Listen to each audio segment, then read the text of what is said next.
Hello, welcome back to Monster of the Week Pine Lake. This is session 4, I think. I just realized I lost count. Yeah, it's a 4. It says 4 up there. It should be 4. We are headed into the final confrontation for this first mystery. I think I will do a quick recap this time. Will and anyone else, please chime in if I'm forgetting anything important. But last session, we had the characters split up a bit for most of it. Joss and Lyle were in the school basement where they found Miss Horn dismantling the boiler.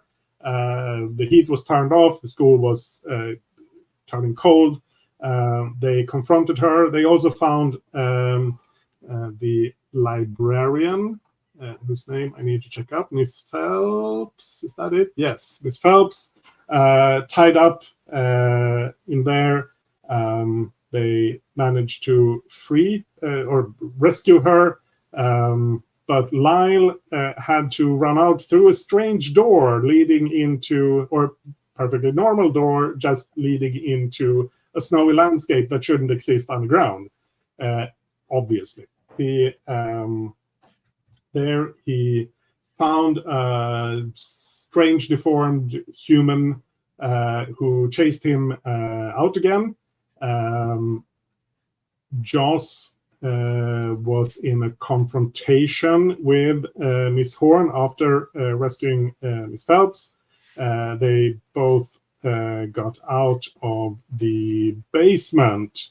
Meanwhile, Pat and Dot were still at the hospital. Pat fought the reanimated frozen corpse of Brooke, their schoolmate who was murdered. Managed to destroy that reanimated corpse.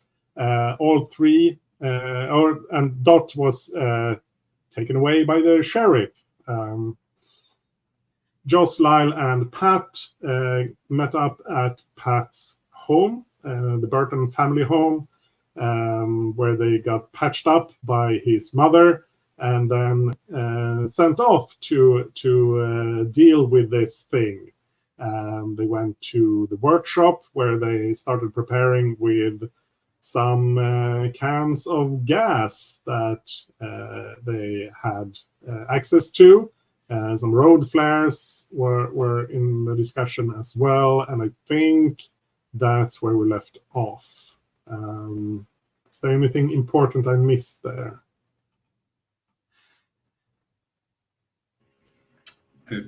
No, I don't think so. We spent a lovely amount of time at the Bertones. Yeah. We found out a lot more about the Bertones, and we had a kick-ass montage at the end at the boathouse. That was about it, really. Yeah. Cool. So I think we all got dirt bikes. Yeah. Took the team advance individual transport. So in addition to Joss's car, which I think we had or talked about before, at least, even if we haven't seen it on screen, you all now have access to dirt bikes, so you can get around reasonably well. We're in I think when we left off, we were like in the after midnight, but not too late after midnight. It's in the small hours, but still close to midnight. So I think we'll pick up with Dot. So you pulled the gun in the hospital. You weren't like Pat pushed forward, took care of the Brooke situation. They ordered an evacuation of the hospital while all of this was going on. The sheriff shows up afterwards. Pat is taken out and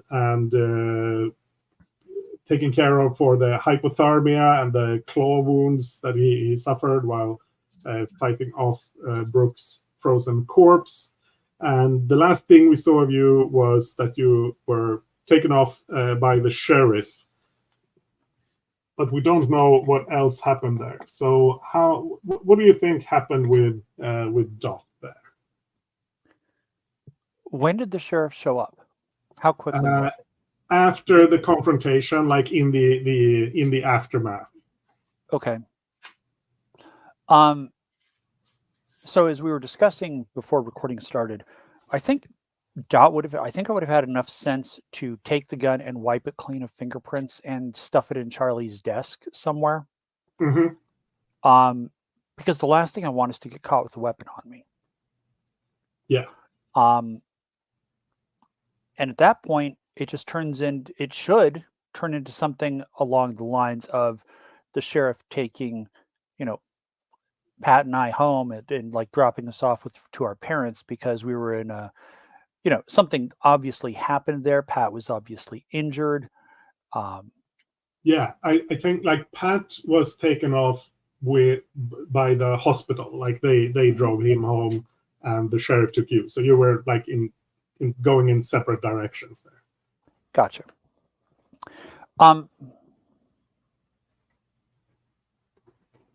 If I remember correctly.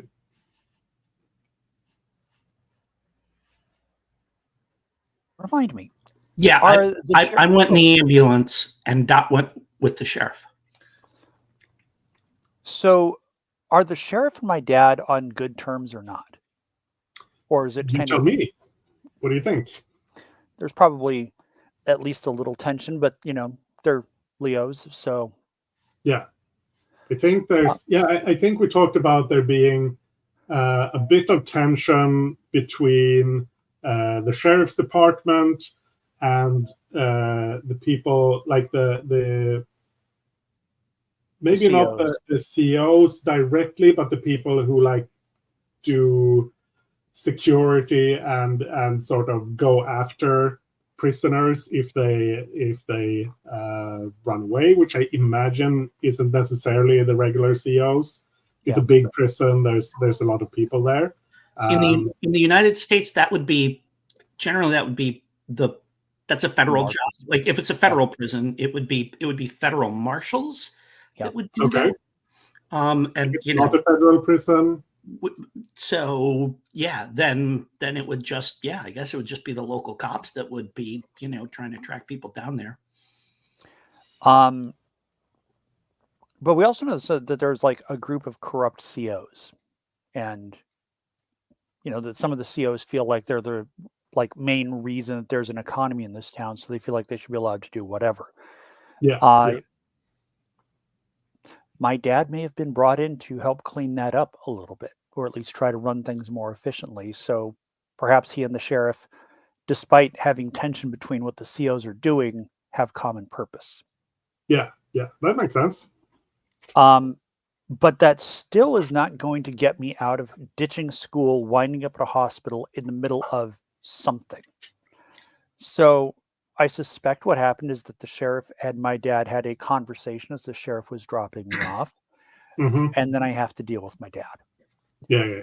And we also established that the sheriff was perfectly happy letting the Burtons deal with the weirdness. So just to have that that matters to whatever goes on later.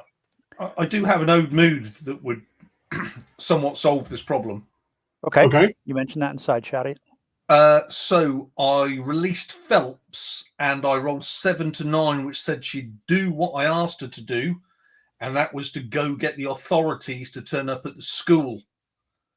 So how about in the back, when we're at the school, we find the police car, the sheriff's car, with Dot in the back of it. The sheriff has gone in to investigate the scene, which will fulfill the 7 to 9 criteria.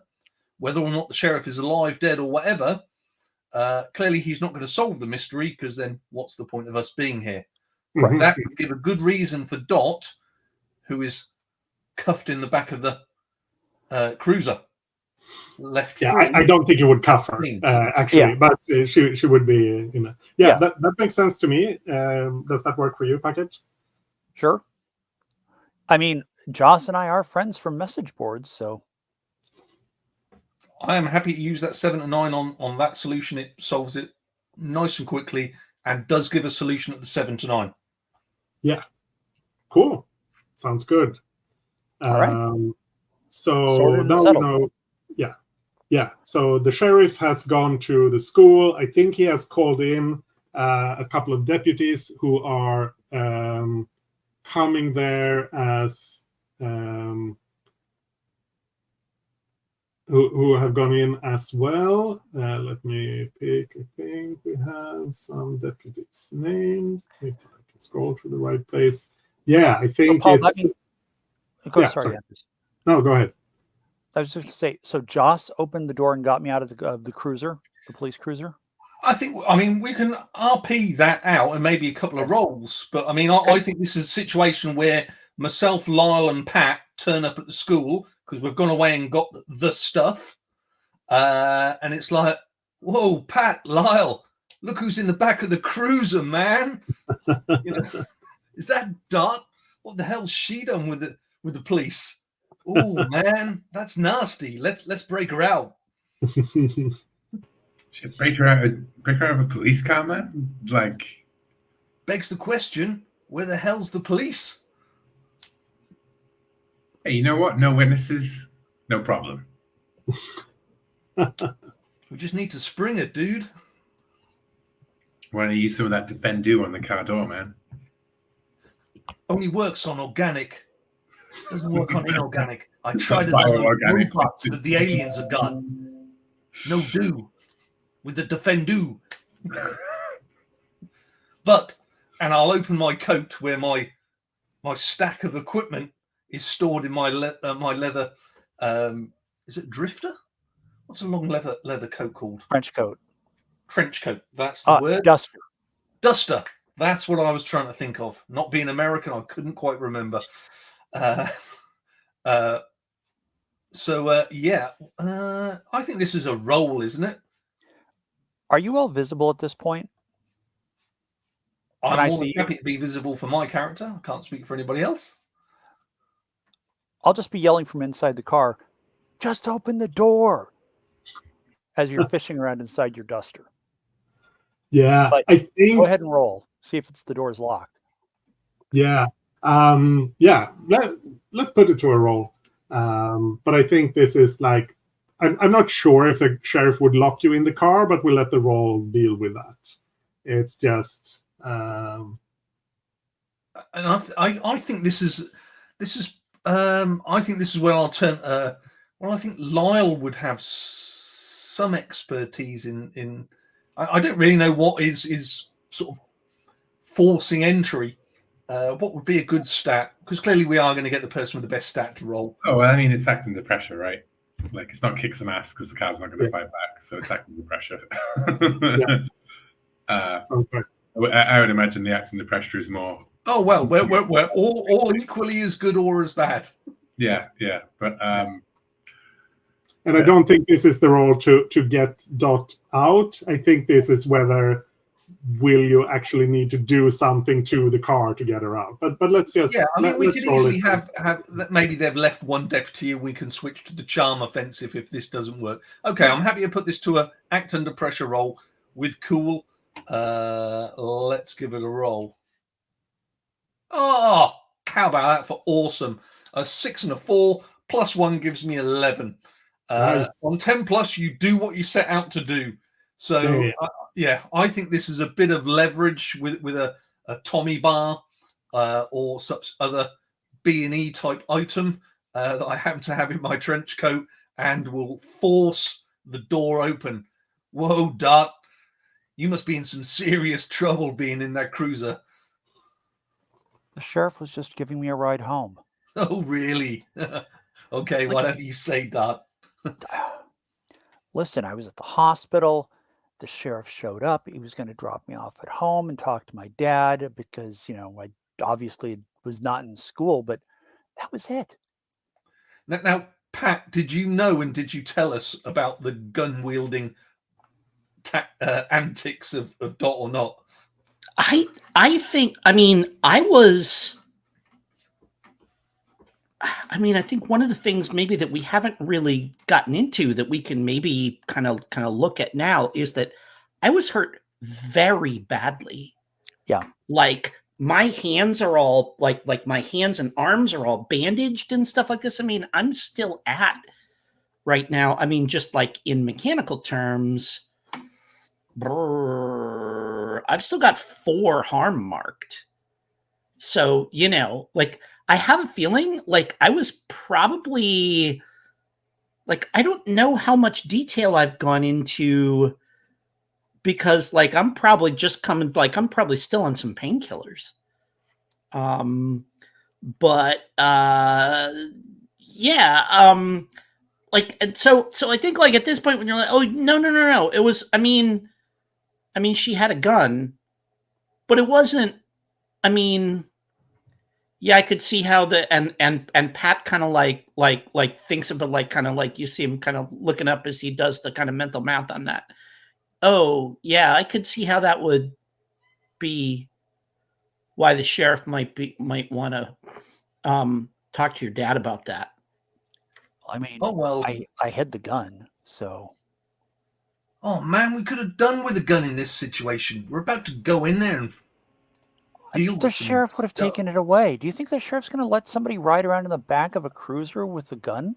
Probably not, but I mean, we could have done with some firepower. But I don't But Pat- think I don't think with what we're going up against here that a gun would be very helpful. I think Pat. we have what we need. Can we get out of here, please? Yeah, let's Are you go. okay? I mean, Into the dragon's lair. I just saw Game. you getting taken away, and your hands are all bandaged. Yeah.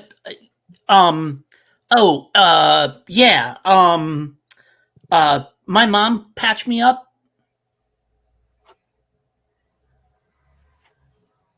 And I say that like it's a perfectly reasonable, like that's the answer anybody would give in that situation. Okay. My mom patched me up. Oh, and she's hot. Very hot. Gross. Joss. That's right Jesus, there. there's something Just saying, you just don't say. Think it. Don't say it. Is there anything that I can do to try to remove some of Pat's harm? I don't know. Do you have a move for it? I don't think so. Because No, he's I've been treated, so I Yeah. think he's just gotta.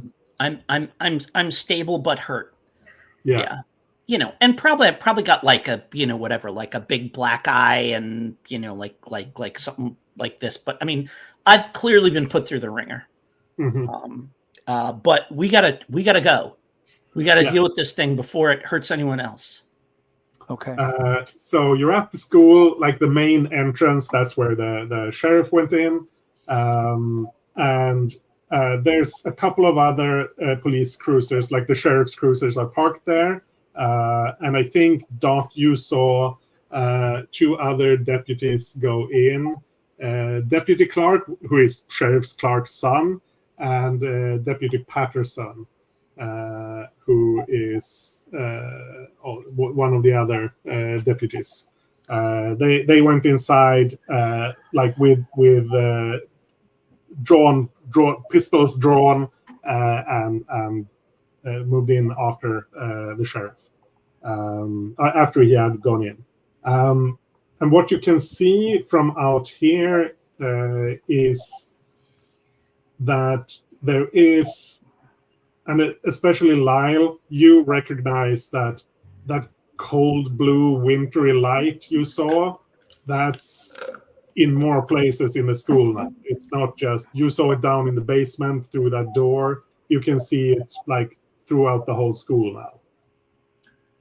Shit, man, it's spreading. Maybe I guess we still head for the basement, right? Though, like that's like the start of it all, like a freaky door, the doorway into winter.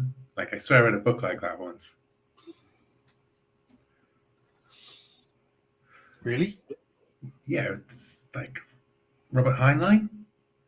You into SF? It was like a time travel book, man. It was great. Oh man, I need to watch the movie of that then. So So They'll 19. never make a movie of a Robert Heinlein book. you're talking about this as you move into the school, Yeah. and there's like snow drifts in the corners, and whenever you look away, you can see like the snow drifting down out of the corner of your eyes. And when you look around, it's not there anymore. But and occasionally, like you look down a corridor, you see that cold blue light shining through a doorway that you can't see, but that must be open there somewhere. In several places, you see that light.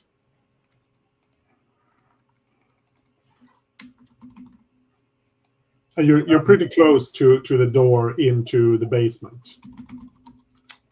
I'd like to read about the situation before we Go ahead.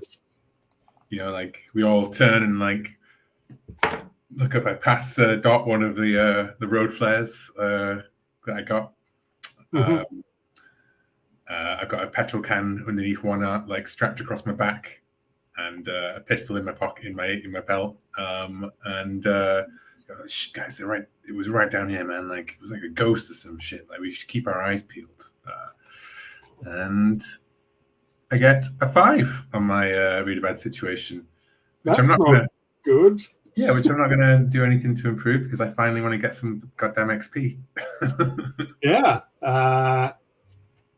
So what we see is we cut away to the basement where the sheriff is moving down the corridor towards the boiler room, and then we see the translucent form of Theodore Burton that Lyle saw when it tried to follow him through the door. The sheriff like stumbles back, and then this translucent ghostly form rushes forward towards him. And we're back with you.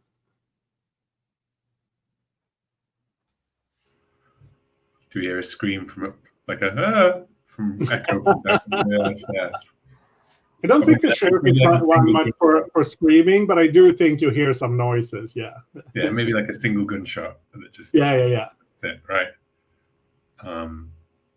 Shit, man. Well, so much for the boys in blue, right? We got to get down there. We got to help them. And I'm gonna set off down the steps because I rolled a 5. Yeah. Cool. So you're rushing down the stairs. You're down into this maze-like basement. Off to the left, that's the area where Joss was fighting Horn and whatever it was that was in the storage area. Off to the right is towards the boiler room. So, oh man, left was where I left her. Well, was something Crazy old crone. There was something in that cage, right? Yeah, and she was scared of it, man. Well, shit, if she was scared of it, then maybe he can help us. Didn't look too good as far as I was concerned. But anyway, that's where they both were. Maybe she's keeping an alien down there, man. Maybe that's where they've been hiding the whole time.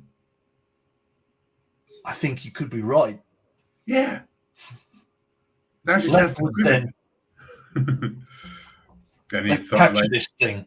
Yeah, and as Josh like pushes past Lyle, he just looks at the others and goes like. So Dot and Pat, are you just tagging along here? I'm not sure if you two have been down into the basement before. That's like it's an off-limits area for students. Doesn't mean they don't go there. It's just that you need to jibby the lock, and that's not too hard. And then people go down there and do foolish teenager things. But we established, I think, that both Joss and Lyle had been down there before. I'd like to investigate a mystery. Yeah, go ahead.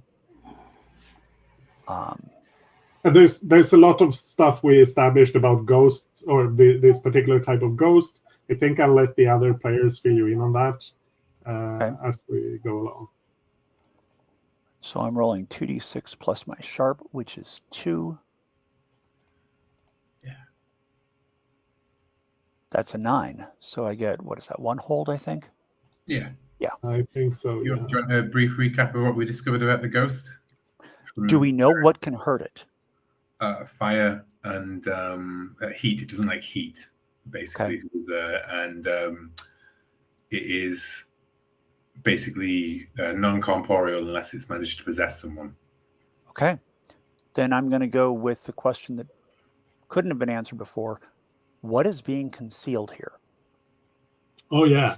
I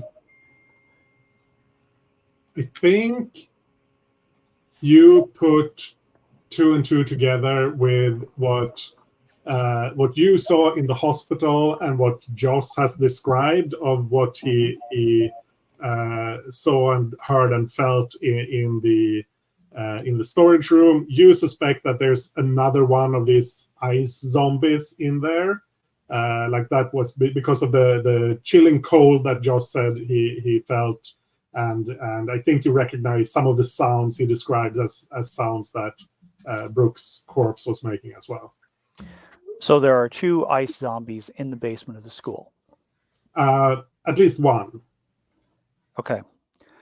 And I'll And say, plus probably Miss Horn somewhere. look, I'm hearing the same sounds that Pat and I heard in the hospital. And I look over at Pat and I say, there may be more of those things down here. More than just one. I don't think we need to worry as much about them as we do about permanently closing whatever this door is. If we can keep them from getting in, if we can cut them off from whatever it is that powers them, then maybe that will solve the problem. Can we just destroy the door? I don't know. It's worth a try. Lyle hefts up the petrol can and goes, "Man, we can destroy anything." I roll my eyes. So, Lyle, you've been through this door. Take us there. Lead us to where it is. You don't want to check out the cave? I mean, okay. You're muted, Paul. Crazy old Horn's down there. We don't want her coming up on our 6. We got to take her out.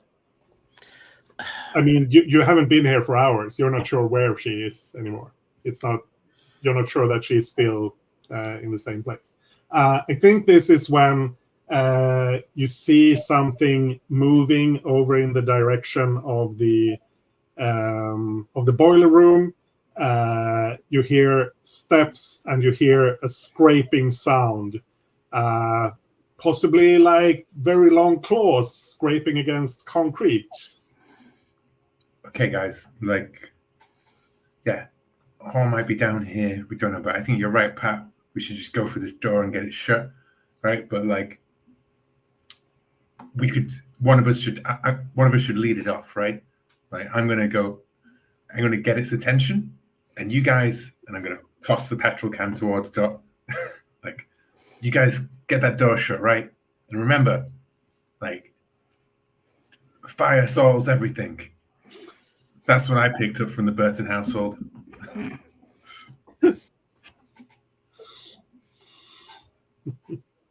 So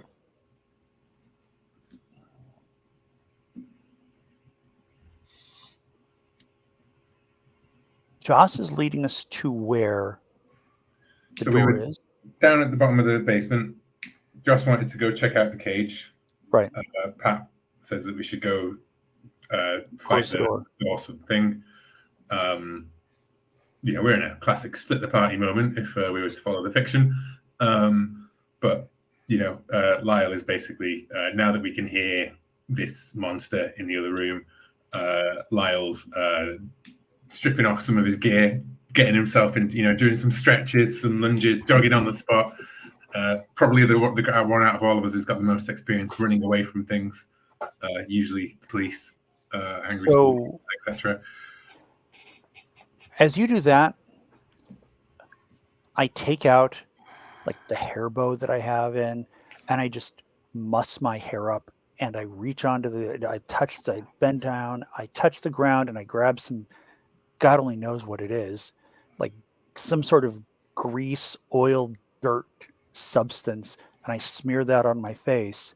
I say, okay, so we're going to do this. And Yeah. I am rolling often overlooked. When you act all crazy Ooh. to avoid something, roll plus weird. Sure. Go ahead.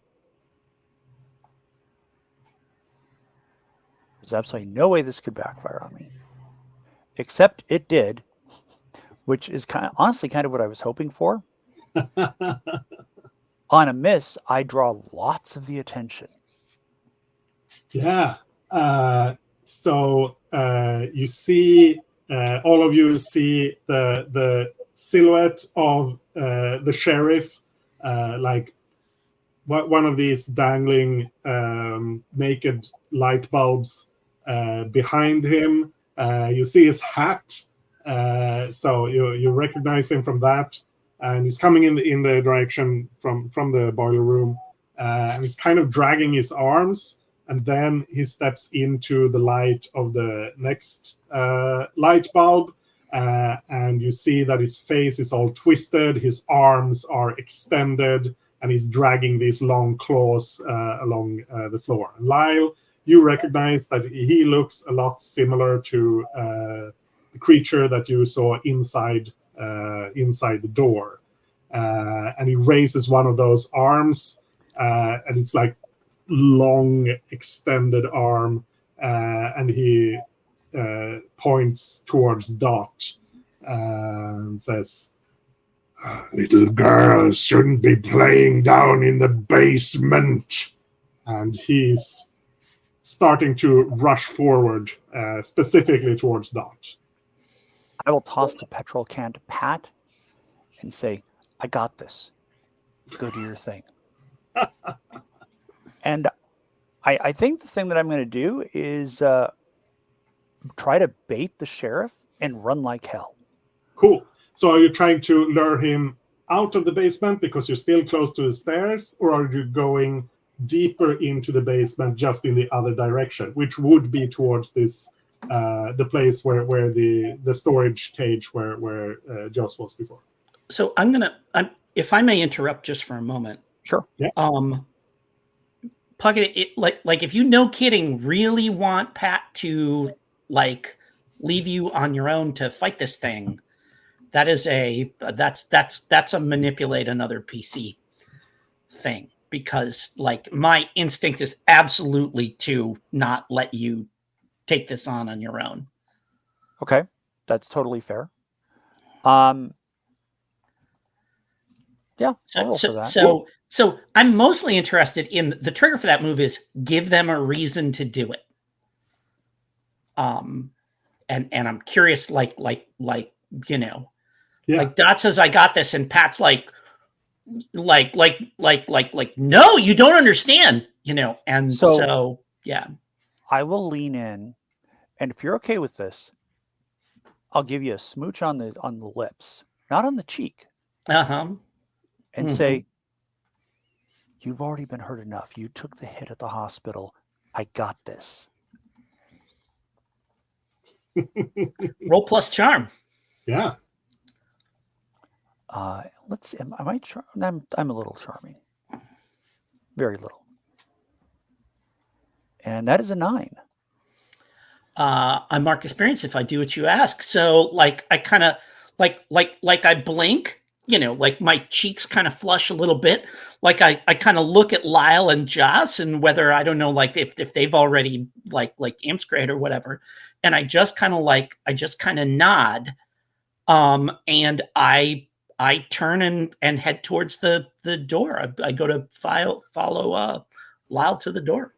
Yeah. Kind of imagining we're sort of on the stairs, Dot stepped out into the corridor, the sheriff is over there, and the idea is that like the three of us pack up against the wall while the sheriff chases after Dot, like the T-junction, you know? Like, yes, yeah.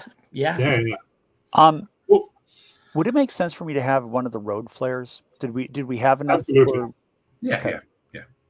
Okay. I think somebody Or you just grab it specifically now. said they handed you one. Okay. I think, right? Yeah. So I think we'll leave, like, Dot is running off, the sheriff, the possessed sheriff is tearing off after her. We'll leave that unresolved for now, as the boys rush towards the boiler room. So there's snow down here as well, and the whole school has been like freezing cold. It's colder than it's been than it's outside. It is like a deep winter cold. There's snow. It's not like knee-deep snow, but there is snow all over the floor and drifting down in the air.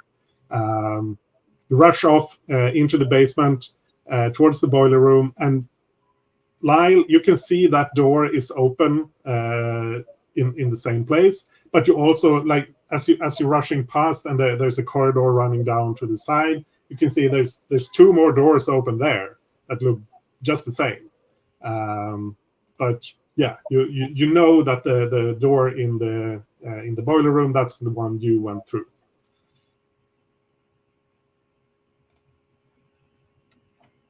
And you can get there, no problem. It's not far.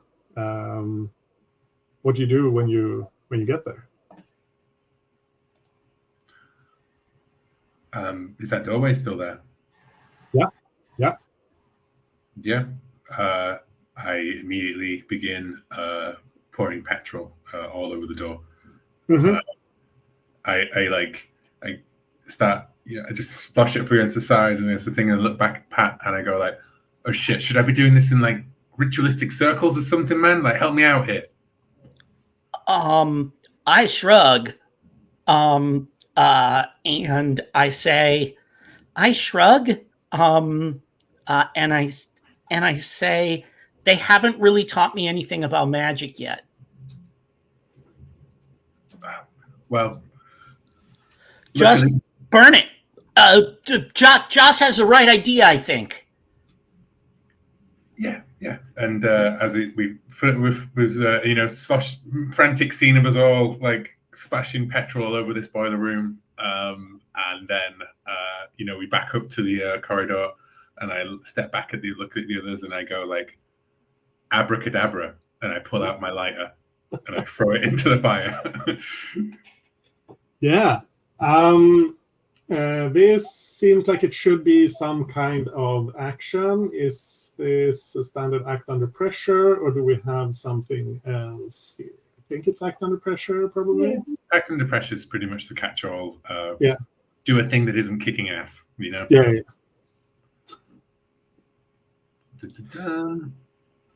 So, Joss, while Will is rolling here, Lyle and Pat, they're busy setting fire to things. What do you do while, like, Doc ran off, Lyle and Pat are busy with the fire? What do you do while they're preparing to set fire to the door? I'll just keep a lookout, see if anything comes in. Cool. So what's Lyle's roll here? You get a 7. Lyle's roll is a 7. Yeah. Which is the ideal thing that I wanted when I was dealing with lots of, extremely flammable materials in an enclosed space. Let's not forget about that, right? Yeah, absolutely. Yeah. What the one thing I did was, as the door was like open, I like pulled it shut before we covered it, because otherwise, like, we're just pouring petrol into the snow world, right? Like, I mean, you could set fire to the door frame, but that's kind of like, you probably want to burn the door itself. Yeah. So I mean, yeah, I definitely left one of those petrol cans down there, like in the fire zone. Yeah. I think what happens is, you set fire to the door and to the boiler room. That's now just it's a flaming inferno, and you realize that the fire is racing up towards the actual petrol can. You kick that into the fire just because it's the quickest way to get rid of it. It explodes. You're all like thrown back by the explosion. You don't take any harm, but you are like thrown back, and that's when you hear Miss Horn giggling behind you in the corridor. So now you're stuck between the flaming boiler room and the not entirely sane Miss Horn. And that's when we cut back to Dot. So did you rush up the stairs or deeper into the basement? Up the stairs, right? Up the stairs. I mean, up the stairs means I can get out of an enclosed space and I can run a lot farther. There's a lot more things to hide behind. Yeah. You know. So I think this is probably also act under pressure, unless you have some special move. Well, my special move is what got me into this mess in the first place. So That's true. That's true. I don't think I can connect the dots. Oh, I don't think net friends would make any sense. That's when you contact them. So I don't think you're in a position to do that while you're I running. don't think there's been a chance for me to do that between the hospital and now. So act under pressure. And your cool is a massive -1. I was wondering if I could do this with Sharp, like watching carefully for what the sheriff is doing, like speed, trajectory, if the elongated limbs are slowing him down or making him tilt one way or another. I think we'll do this with cool first. Okay. Maybe if you get into a situation where you can have a chance to be more clever, but right now it's just running. I'm not running particularly well. I really, really hope that what I told Pat is true. And I think at this point, well, you tell me what happens as a result of that miss. Yeah. So what happens is you run up the basement stairs. The sheriff is right behind you. You start like turning down corridors and that sort of thing. Try to, or actually, let me ask you this: what's your main purpose? Is it drawing him away from the others, or is it for you to get away from him? Drawing him away from the others. Cool. So that means that you're not trying to shake him. You are trying to stay away from him, but close enough that he'll still be following you, right? Yes. Like I said, I'm baiting the sheriff. Like I'm the rabbit. Yeah. And what's going to happen here is, unless you spend luck, is that you rush down a corridor and suddenly you don't hear his footsteps behind you anymore, and then out of one of these blue light doors, his arm reaches out and grabs you.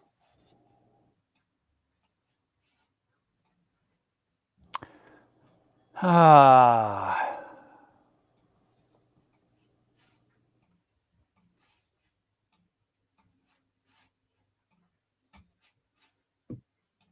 I think about it over the break? Yeah, absolutely. And we can take a break now. So let's come back on the hour. Okay. Back in a few.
think the nice, burned, badly damaged high school is a good thing to leave for the landscape, mark the landscape with before a time skip. Yeah.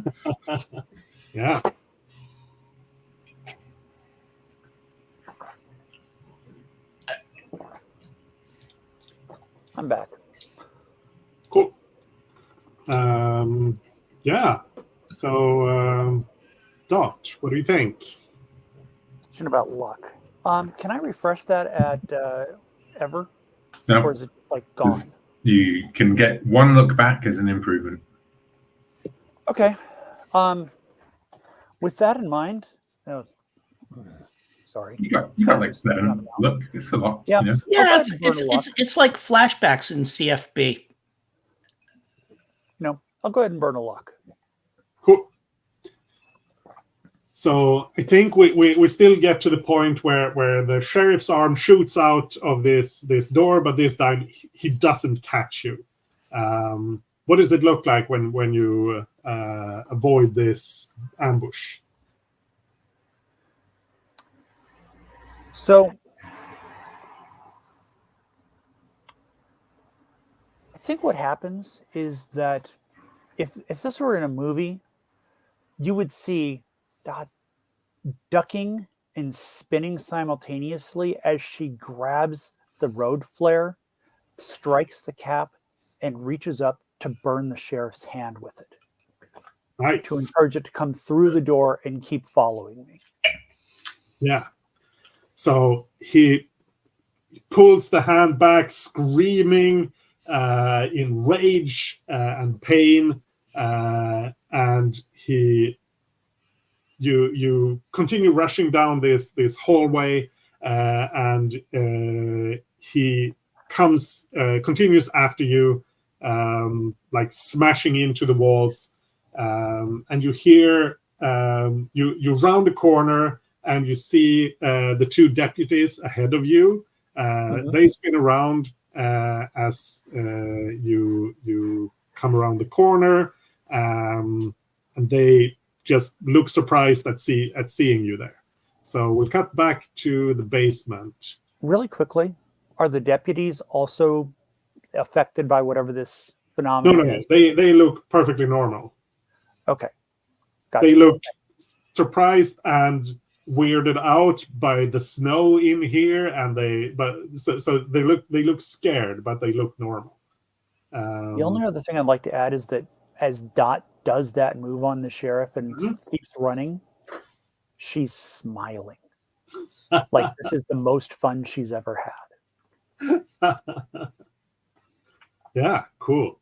So, Joss, Lyle, and Pat, you spin around. You've got your backs towards the burning boiler room, and Miss Horn is coming towards you down this corridor in the basement, and Joss, you can see that she's hefting that big spanner that she smacked you with last time you were down here. I'll turn to her and go. Is she not quite on top of us yet? No, she's coming towards you, but she's like 20 feet away. Yeah, cool. I'm gonna whip my crossbow out and put a bolt through her face. I think Joss has the first opportunity. Okay. Well, I'll just shout at her, hey, Horn, I hope you took your Geritol because it's time to dance. And I'll take up a fighting stance. But, what always annoys me about PBTA is most weapons have range factors and they never seem to get used. So it would make total sense that Pat goes. I mean, if Pat pulls up that crossbow, I'm going to, no, and I'm going to push it aside and I'm going to say, she's possessed, man. Sorry, from what you figured out is that at least she has been possessed. She may or may not be possessed right now. Yeah. But I think Lyle's of the opinion that Horn may have been creepy Horn, but she's a victim. She's been human. That's right? your point. Yeah. She's a victim, right? We don't we haven't scoped out. We didn't spend enough time to talk to her to be like she's now sees things in the Bretonian way kind of stuff. It's more like as far as he's concerned, she's been driven crazy by this stuff. Well, this sounds like you want me to do something for you, and I don't want to do it. So you got to give me a reason, and then roll, right? Yeah, because there's no interfere move here. There's aid, but there's no interfere, right? Yeah, true. I mean, convince me. Convince you. I will yell at you like, what, are you here just to like, is your whole thing like just killing people, man? Like, what, you're killing humans now? Like innocent people? And then roll it up and let's see what happens. Yeah, cool. And 8. We should be and just to step out of character for a moment, having played runs of this before, we should be rolling this as much as possible because this is an XP engine. This is a way to give people XP for doing stuff. Yeah, so, XP engine and drama engine, both which are good. Yeah. So on an 8, I think that's still the same. On a 7 to 9, they mark experience if they do what you ask. All right, yeah, and so like, Pat like takes a deep breath and he says, "Well, the only one I saw of these was from a corpse." Yeah! And he like grunts in frustration and then like pops the crossbow up, right, and takes a step back, kind of shaking his head. Yeah, and there's and fire behind these long shadows, and Joss in his defend you stance. And Pat, you can see that Horn does not look like Brooke's corpse. Okay, she looks alive. She doesn't look like a reanimated frozen corpse. Okay, all right. So like yeah. But I've stepped back. I've got the crossbow up. I'm kind of like okay, and and I think I just like I'll just toss it aside and kind of take a step up behind Joss. Ching, sword comes out to help him out, to back him up if he needs it. Cool. So Joss, Horn is still coming forward. She's got this. She's raising the spanner. She's clearly taking up your challenge here. So what's your goal here? Are you just trying to beat her up? Or I'm going to step behind Pat. Oh no, it's in my mantra that I can never hit first.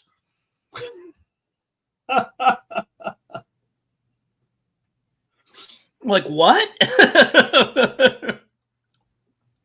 Yeah, she's going to swing at you unless you do something. Who are you talking to? Sorry, Pat. Okay, all right. Just stepping behind you, she's stepping forward to take a swing at you. Got it. And I'm like, what? And like as Josh steps back, because like I thought Josh was going to take her on. And I think in this case, I mean, I feel like this is like she's coming at me with a wrench. So yeah, if you want to, you can fight her with kicks and ass. If you want to try to like deflect the wrench, get it out of her hands or something, I think you can do that with an act under pressure. If you're not trying to hurt her and just you're trying to avoid getting hurt. Yeah. I'm just gonna so like I step, the sword comes out, and you guys are used to seeing me with like a fencing foil or something like, and this is like a no kidding like.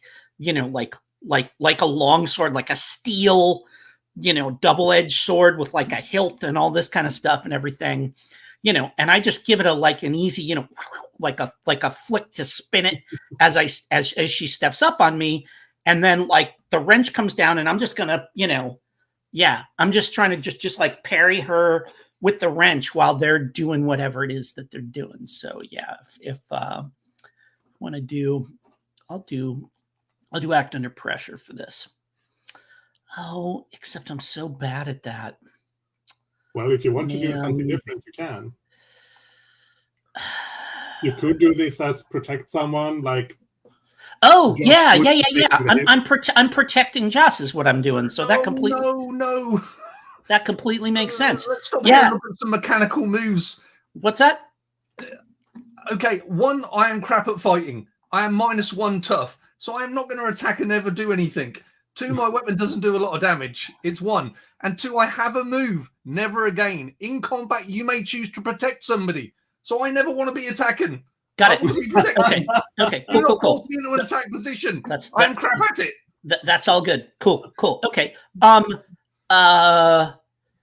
You know what? I really feel like Joss didn't put a crossbow through her a crossbow bolt through her face, but if she's swinging a wrench at me, like I'm in a fight. And so, you know, I'm I'm gonna fight back. Yeah. I mean, so, you can kick yeah. some ass, and like if you're using the sword, you're using the sword. I'm but using you the could sword. Also, Yeah. Cool. I'm using the sword. So Shut her up, Pat. and the other thing is that because I've got my oath here, I get +1 when I take action to fulfill the +1 on any rolls that directly help achieve my goal, which in this case is, you know, defeat the monster here. So yeah. so I'm going to roll at +3. Let's see what happens. Where is roll with me? There it is. All right.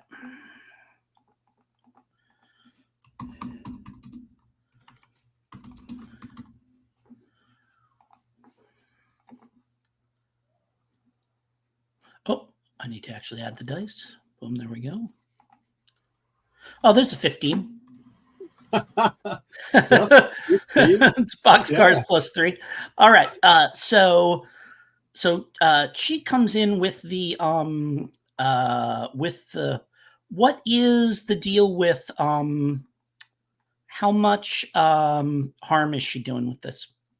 I think she's not. She has been weakened from before. I think she's just doing 2 harm now, which is still substantial, but she's not as powered up as before. Okay. I'm happy to jump in. Nobody attacks my friends, bitch. So what I'm going to do is so I'm going to inflict 3 harm on her, because the sword is 2 harm, and I have my ancient fighting arts. I get a additional harm when I'm using an ancient hand weapon, which a sword very much is. So I'm going to inflict 3 harm to her, and I'm going to take you suffer less harm. So I'm going to take 1 harm, but that makes me unstable again because I'm up over the unstable thing. So like, and if the 3 harm is, what I want to do is just like chop that arm off that's holding that wrench. Just, like, Yeah. And maybe I get beamed as it comes down on me, but I'm just, right at the elbow, snick, off it goes. Yeah. You can absolutely do that. And Joss, if you want to jump in and protect Pat, you can definitely do that. Oh, that's right, because he may be able to keep me from taking that harm. Yeah. So I don't have to roll. I may choose to protect somebody without rolling, as if you roll 10+, but I cannot pick suffer little harm. Cool. So I am going to inflict extra harm. Can you do that when you protect someone? Maybe not. Let me have a look. You can. You inflict harm. Oh no, okay. So it's you inflict harm on the enemy. Yeah, cool. So that's fine. So I will inflict 1 harm on the enemy, and I will take 2 harm, which I take absolutely no harm from. And because he protects me, I don't take harm, right? Is how that works. Exactly. Yeah, awesome. Exactly. Cool. What does that look like when I'm about to get beamed? How do you step into? So it is the ancient art of defendu, but I think basically it's I can just you work out that I'm a pretty crap fighter. I think, in all fairness, so it is literally me just getting battered around like it goes out of fashion. But it seems to have very little effect on me. I'm not wearing anything. Blows do land, but they seem to just brush off. A lot of dodging. Maybe it is an ancient art of defendu. So Fantastic. yeah, I think this ends with Horn. Her arm gets taken off. She's just staring at it, blood rushing out. She was going for the hit. Joss pushes her just out of the way so that she misses. Pat, you take her arm off. She stumbles back, blood spraying. She falls down into one of the snow drifts here. Joss lands in the one on the other side of the corridor, and she's not getting up anymore. Lyle, what do? You can you can the fire is spreading. Yeah, I imagine as these two like against the wall, that's a flame like billows out from the thing. And he goes, "We gotta get out of here, guys!" And I like lean and I reach down and I pick up. I try my best to pick up Miss Horn and like start dragging her towards. Leave her, Lyle. She's armless. Shit. Yeah, exactly, man. Exactly. Fuck. Did Dom make it upstairs? Like, what about that cage, man? There could be somebody else down here. That weren't no man. Okay, you get her out. Me and Pat we'll go and have a look. You with me, Pat? Yeah, man. And I just nod. She's okay. She said she said she'd be all right. She'll be all right. Yeah. So we and with that we cut back to Dot. You've just whipped around the corner. The sheriff is behind you, not right behind you, but you know he's coming. And you see these two deputies turn around and look towards you. What are you doing here? Don't shoot! Don't shoot! It's the sheriff! Don't shoot him! Just get to your cars, get road flares. Cool. Let's do a manipulate here. Alrighty. And manipulate is with charm. And at least I'm a little more charming than cool. Mm-hmm. Apparently I'm not. Well, that is a 4 total. At least you get an XP. I'll mark some XP for that. And the sheriff's son, you've met him before, Deputy Clark, and he's kind of not the brightest guy, kind of a goofball, but right now he looks deadly serious. And Deputy Patterson, she follows right behind him, and what do you mean that the sheriff and Deputy Clark is you get out of here right now. We're taking care of this. And they both look like scared. They're up here with stress over how weird everything obviously is here, and they don't know what's going on. Do you continue running towards them because you know the sheriff is coming behind you, or do you go try to do something else? They're not listening to you, obviously. I'm going to scream, "It's your dad, dumbass!" And now I'm going to turn back to the sheriff and I'm going to chase the sheriff. I'm going to poke him with that road flare if I have to, because I don't want the sheriff getting killed. I mean, there's a chance this could be undone. Cool. So I think that's either you're trying to kick some ass.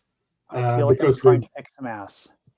You're getting in a fight with him, or are you trying to do something else? I mean, the goal is to basically pull off the scene with, Han Solo chasing the stormtroopers. I mean, he's not scared of you. He's angry. The But possessed he should be sheriff, scared of that road flare.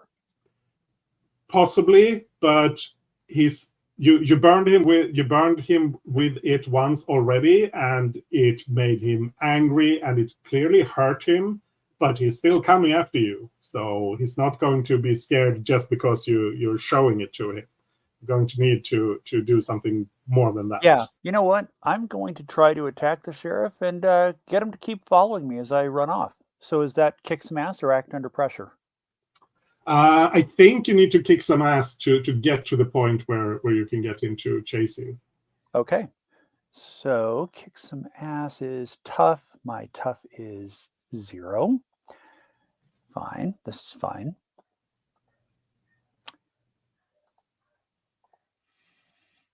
The 7. 7. Yeah. So he's going to do 3 harm to you as he like slams you against the wall. Mm-hmm. And you will do, I think, 2 harm to him with the flare. And you get to describe what this looks like. And you don't get to pick anything extra on a 7, right? No. Right. So I've marked 3 harm. And I think what this looks like is that as I'm trying to run past him and basically shove this road flare into his ribs to really get his attention, I mean, like making contact, he swings out with one of those arms, catches me, and throws me into the lockers on the opposite side of the hall. Mm-hmm. And I get up. I probably have a broken rib. But that's a problem for later Dot. Right now, Dot is just trying to, well, at this point, I'm trying to save the sheriff because, well, I'm worried the deputies are going to shoot him. So this is a bit of a conundrum. I mean, before I was trying to defend my friends from the sheriff. Now I'm trying to defend the sheriff from the sheriff's friends. Okay, that works. But yeah, so I'll take that harm, and you're going to hear me probably go ah as I hit. And the sound of a breaking rib might be hidden by the sound of me hitting metal. Those locker doorknobs stick out a bit. That's not a good place to get thrown. So, but yeah, after that, I'm gonna get up and start running back the way we came. Cool. Yeah, I don't think you need to roll to have the sheriff follow you at this point. So let's cut back to the basement. So, Joss, you're pulling Miss Horn with you. The fire is spreading, but it's not like spreading uncontrollably fast. But it's clear that if you just let it continue to burn, then it's probably going to spread a lot more. Lyle and Pat. Other way around, I was the one. Lyle was the one holding Miss Horn, I think. Oh, sorry. No worries. Yeah, that's true. That's right. Yeah. So, Lyle, you're dragging Miss Horn, Pat, and Joss. What do you do? I think we're getting out of here, right? Or were we going? Were we going to go see if there was anybody else that we needed to?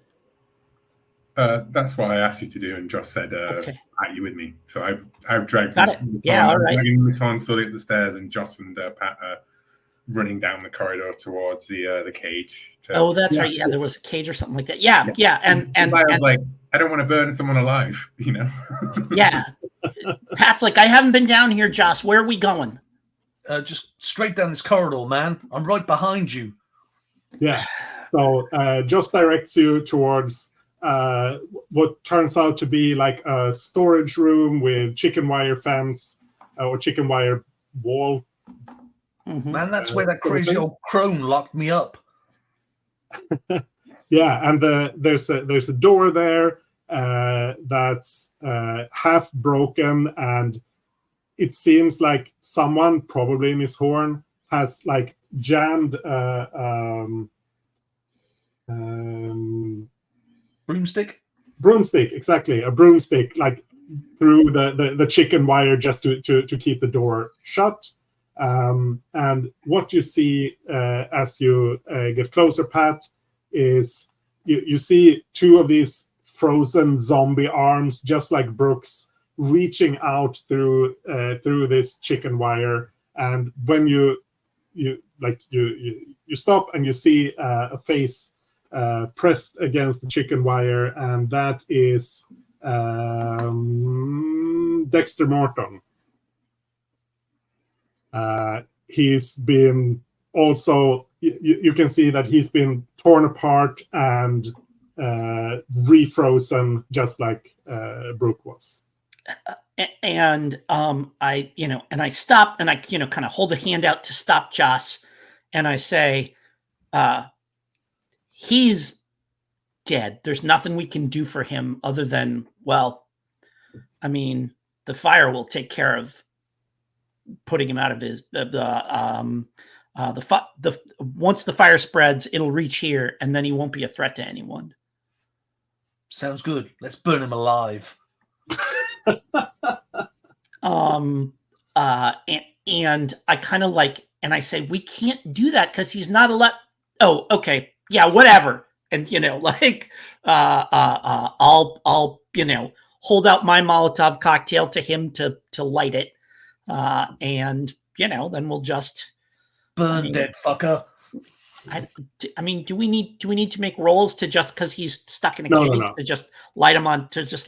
Yeah, okay. No, you don't need to make a roll for that. You can you throw a Molotov cocktail onto the cage, it shatters and sets it on fire, and Dexter doesn't seem to care. Like it's burning all over him, and he's just trying to reach you. His body starts like breaking apart, like it's being destroyed by the fire in a different way from burning or melting. It's just clearly the fire is deeply damaging to whatever he is. Lyle, you're dragging Miss Horn up the stairs, and I think you get up just as Dot is getting slammed into the lockers. You see her bounce off the lockers and fall down. One thing that you... Oh, sorry. Now I leave that for later. Yeah. Hey, Sheriff, that's where I keep all my things, man.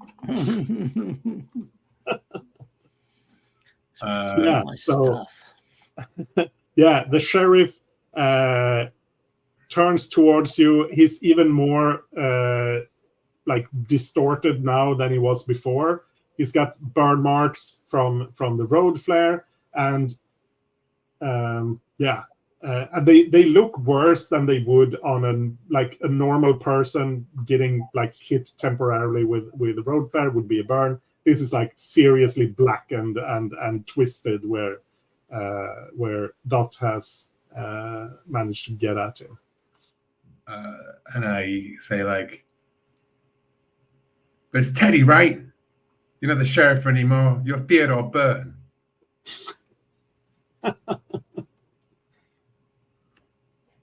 Cool. So what are you trying to do? I mean, I'm trying to see if I can provoke him into an evil monologue about exposition. But if he just growls and comes at me, I will grab hold of the amulet around my neck that seems to have kept me like inexplicably safe from harm ever since I found it. And I've taken the move, the sight from the spooky. Ooh, cool. Which allows me to see the invisible, especially spirits and magical influences, which doesn't mechanically give me much to do here beyond perhaps letting me see, like, the sheriff and then, like, twisted features of Theodore, like, riding over it in the spectral form. Absolutely. And I'm going to attempt to use magic. Ooh, yeah. So what you see is exactly as you described. The sheriff is, and you can see like the sheriff. His like you're seeing both his normal form. He's trapped and captured by the spirit, and the longer he is possessed, you can see that he's twisting and deforming more and more. Like his spirit form is starting to match the physical form that Theodore has forced on him. And I think the amulet warms in my palm, and I like rip it from my neck and I hold it out in front of me, and I'm going to attempt to use magic, and Ooh. a -1 in that, so that can't go wrong. Of course it can. That's a 5. So what are you trying to achieve? I am trying to achieve the effect.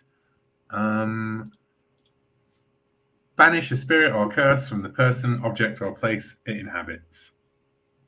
Cool. Well, with a 5, that definitely fails. So you lose control of the magic. This never ends well. Yeah. I think what happens is, you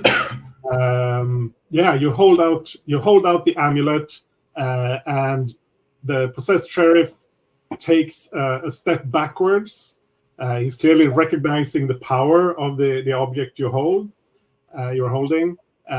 The 2 deputies, this is when they come rushing up behind him with guns raised, and everyone down! Stop what you're doing!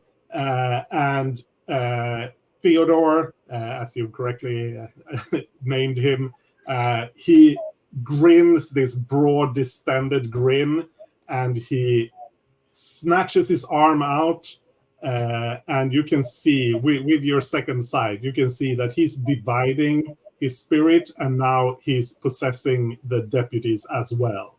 This means that they're all weaker, but he has taken control of them too. So Dot, you see all this play out as you get up from the floor. God damn it.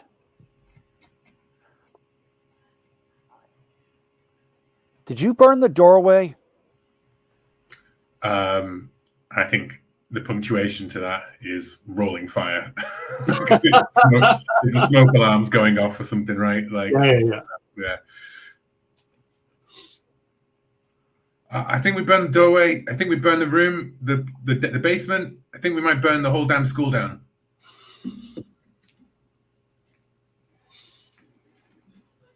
But fuck, man! Come on, we gotta.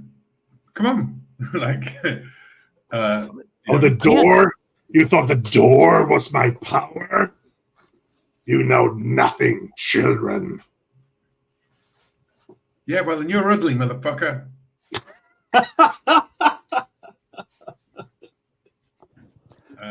All right. I'd like to investigate a mystery again, if I may. Yeah, absolutely. Okay. Plus sharp, and if I remember correctly, my sharp is 2. My sharp is 2. Yep. Good. I'll actually be rolling with a decent stat for once. 14. All right. So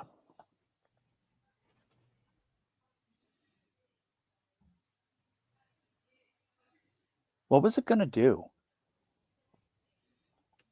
Have we asked that question yet? Do we know the answer to that yet? No. Okay. It's clear that its power is spreading throughout the school, and you have seen more of these portals or doors or whatever they are, doorways into this frozen version, probably possibly past version of Pine Lake that Lyle visited. It seems like Theodore is trying to bring that here. Like he's trying to manifest whatever that frozen place is here. And his power has grown to the point that it's not just one doorway. There are multiple doorways. You need to get rid of him to stop this. And Theodore is now inhabiting the sheriff, the body of the sheriff. And the sheriff and the deputies. And from what, and this is like what I think Pat understands this, that they're vulnerable to fire, which means that heat and fire that's possibly what can break this possession, if it can be broken. But you have another question as well. Are there any other questions on that list that we haven't answered, or that would be particularly relevant to get new information about in this situation, based on what we now know? I would argue that perhaps with your join the dots and what Theodore has said about, you fools, that's not even where my power comes from, that perhaps you could find out something more specific about what can hurt it in terms of what can stop its influence. Like what can sever Theodore Burton from this world. Yeah. Do you want to do that? Yeah, I would. The only challenge I see is that I don't see an obvious question on connect the dots that gets us there. Oh, Will, sorry. is there something you're looking at that I'm missing? Or No, I mean, from Investigate the Mystery, because you still have one question there. Yeah, so basically the connect the dots is just like the fictional positioning, because dot is literally connecting the dots, like is it's not the move, it's just doing the thing. Yeah. Okay. And and the answer could be, what does the monster want from these people? What is that could be the one of the holes on there. What does it want from these or is this connected to previous mysteries? How does all of those are good questions to ask, I guess, at the end of the mystery as well. Like, yeah. But yeah. Okay. Yeah. What does the monster want? Yeah. I think we kind of answered that with what it was going to do. But if you want, and you're pretty sure that using heat and fire will be able to force break the possession.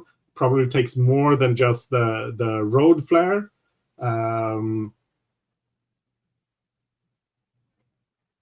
So we need to burn it out in a way that won't kill the sheriff or the deputies. I mean, ideally, but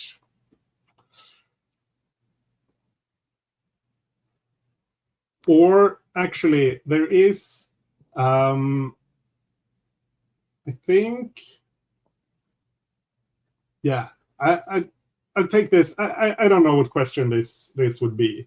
But I think this is something we'll bring this through with Dot's ability to connect things.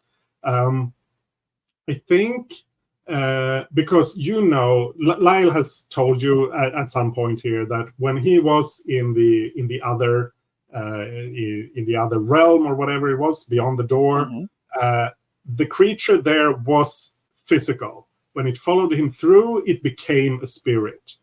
So if you can lure it back in through one of the doors, it will probably be a physical creature there. That's a physical manifestation of the spirit that it is here. Is that door that the sheriff tried to grab me through still open? Oh yeah, there are multiple of these doors. You can see them all over, and I think there are more of them opening. All right, and I'll yell, "All right, everybody, into the door!" And I will get up and poke the sheriff again with this road flare as I dive into one of the doors. Yeah. I don't think you need to roll to get the sheriff to follow you there. The rest of you. And I'm not trying to do any damage either, so. Yeah. It's just enticing. Yeah. So the sheriff follows Dot through this door. What do the rest of you do? And the deputies are actually, let's Yeah, you see the sheriff like leap through the door, the possessed sheriff. The moment he does that, the deputies just drop to the floor, seemingly unconscious. And yeah, so Joss, Lyle, and Pat, do you follow Dot through the door, or do you try to do something else?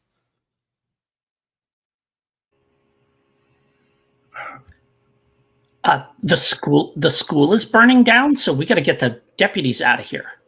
I mean, and it's not pull some like, fire alarms. Like there's smoke coming out of the basement, and the fire alarms have gone off. Okay, all right. The fire department are probably on their way here. It's not. There's no fire on this floor yet. The fire is still confined to the basement. Yeah, Lyle leans down next to one of the deputies and goes like, "Man, I've wanted to do this to you for so long, man." And slaps him and he like maybe groggily sort of like half, cogent, sort of like, and I'm like, hold him up and I go like, "You got to get your buddy and Miss Horn out of here, man. The building's on fire." And as he sort of like blearily like gets himself together, we get through the doorway, right? Like, yeah, that's awesome. Cool.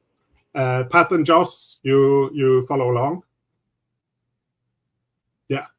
So Dot, you rush through this doorway. You haven't been able to like look properly through these doors before.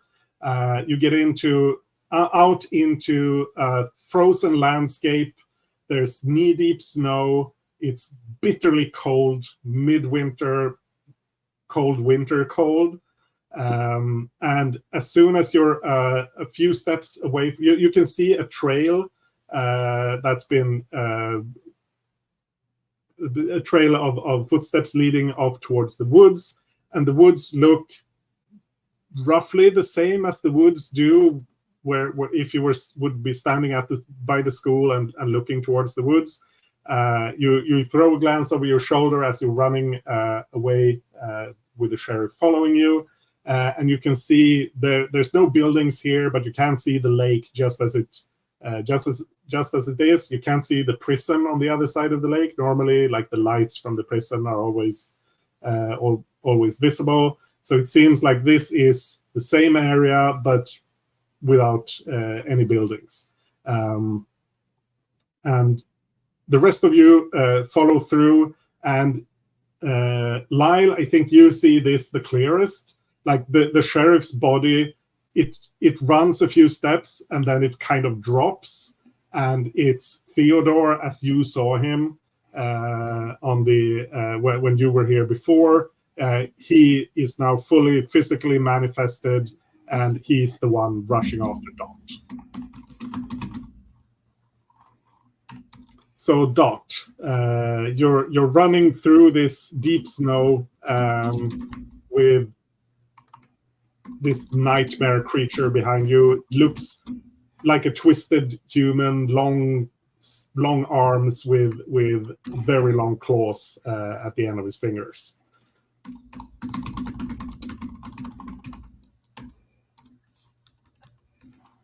Damn, you're ugly. Not as ugly as you will be once I'm through with you. Oh, shut up.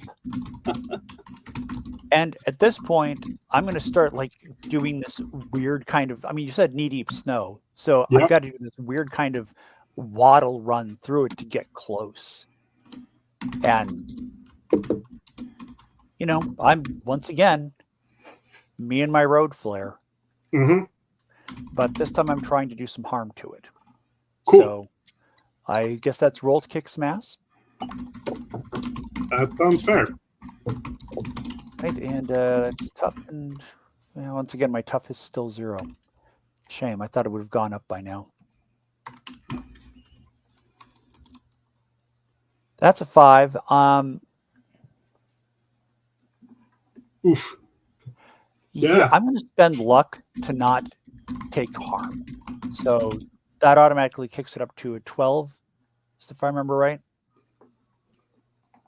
Yeah, you can either avoid taking harm or you can change your roll. If you change your roll, you're still kicking some ass, which means you will take the harm, but you will also get to do harm back and get to pick an option.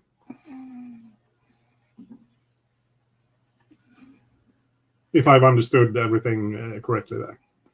And he's going to do 3 harm to you. Yeah, I want to avoid taking harm, period. Cool. So you don't take the harm, but you don't. You still miss the roll. So I spend luck and I mark XP. Is that correct or no? yes. Okay, spend luck, mark XP. Got it. So what does this look like? Is this luck? You don't mark XP when you spend luck. Even he still fails the roll. Oh, so he's failed the roll, but Matt spend luck. Sorry, I misunderstood. Yeah. So yeah, Doc, what does this look like? He's coming towards you, sweeping these long claws. I realize that I've underestimated the effect that the snow is going to have, because my feet are kind of cold already, and I'm not moving as fast as I thought I would. So I think I just like dive and roll underneath his swiping arm, and then come up behind him, and it's like, damn it, I should have gotten him. That's okay. Everybody else will be here soon. Yeah, you can see them. You can like barely see the doorway, and it's just like the freestanding door frame standing in the middle of the snow. But you can see Joss and Lyle and Pat bursting through there. So yeah, everyone else is here now as well. Who's I think, since Lyle took the time to slap a deputy, I think it's Joss or Pat who's through first. I mean, we've established Joss is never first. Well, that is Pat. Yeah, I mean, it's me in front. I'm pretty sure, sword out, kind of with a crossbow. Crossbow slung across my back. Yep, sword out. Yep. Mm-hmm. Yeah. So, yeah, what do? You see Dot like diving away from these long, nasty claws. I'm going to shout out, "Hey, fucker, nobody takes a bite of peach cupcake."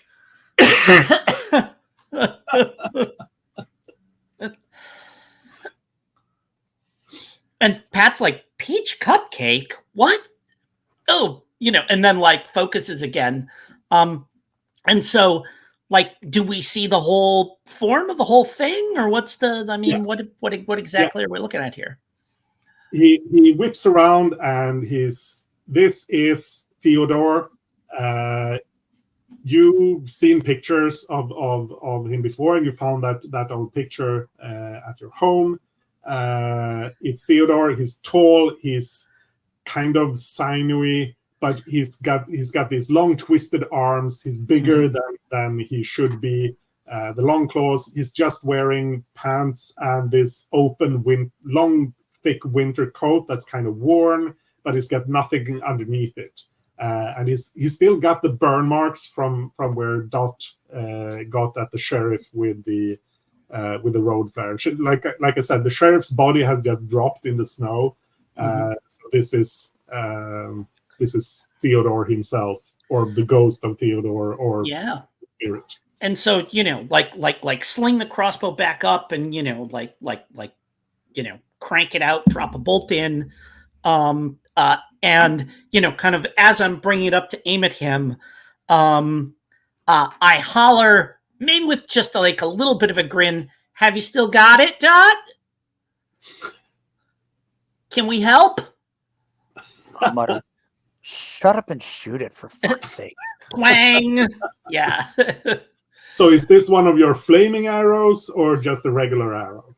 I mean, if we have time to light it on fire before it charges at me, then it would be a flaming arrow. But otherwise, I assume I'm going to be able to get like one in for free before it's on top of us. Yeah. you prepared for this. So yeah, you can set that arrow on fire, and like at this range and with him coming towards you, you don't have a problem hitting him. You shoot him square in the chest with that flaming arrow. He stumbles back, but he's clearly not down yet. Yeah, and I think that's going to do like 3 harm because it's crossbow, but does 2. It's an ancient hand weapon. Yep. But it's, less armor plus bonus for fire, whatever that ends up being is there. And so, and then just drop the crossbow again and shing, sword comes back out. And I'm gonna step in and come at him with the sword as he's Fuck him up, Pat, man. Fuck him up. It feels like kick some ass time to me. Yeah, that makes sense. Go ahead. All right. So yeah, and he reels at me, and I think in the same way before we saw me take the arm off of the the lady with the he's got these big long arms. I'm just gonna as he comes at me, I'm gonna duck and try and ching, go through the elbow of one of those arms if I can.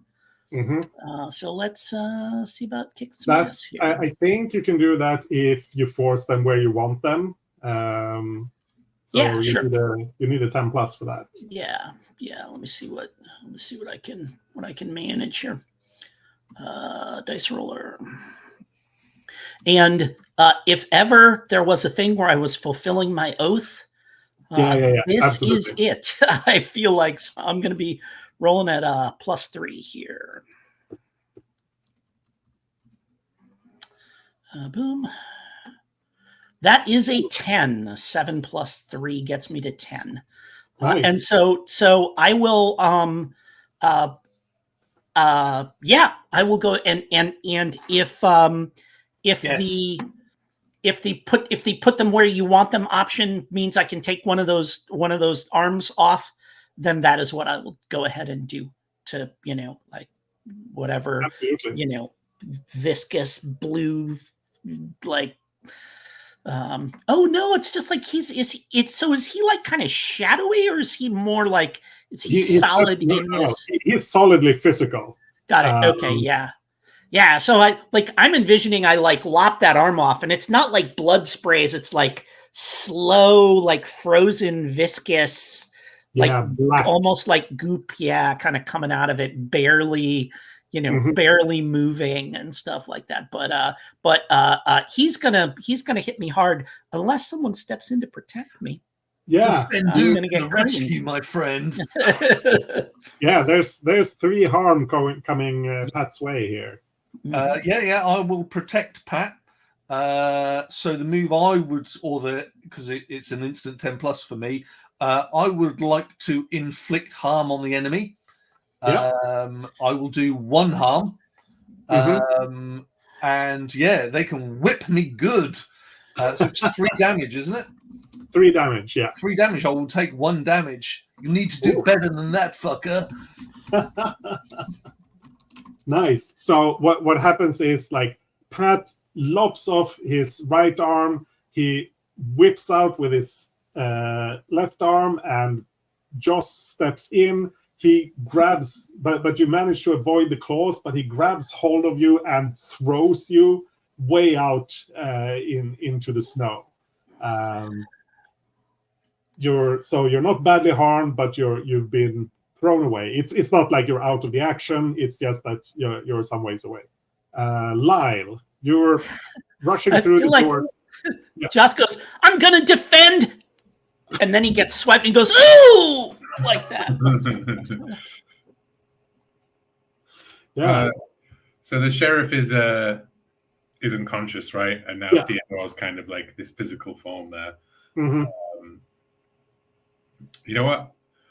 I pull out my gun with a 38 from behind my belt, and I just unload into him now that there's that he's cleared some space around himself by flinging Joss away.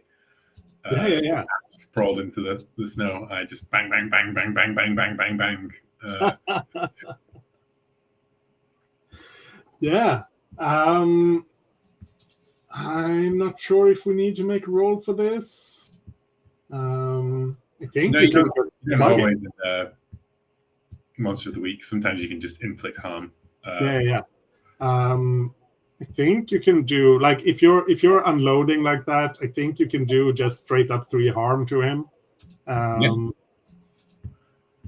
I think it would still be 2 harm in terms of the mechanics kind of stuff, because that's as much as the gun can do. It's all very abstract, right? It's not Yeah, absolutely. You do with it. So yeah.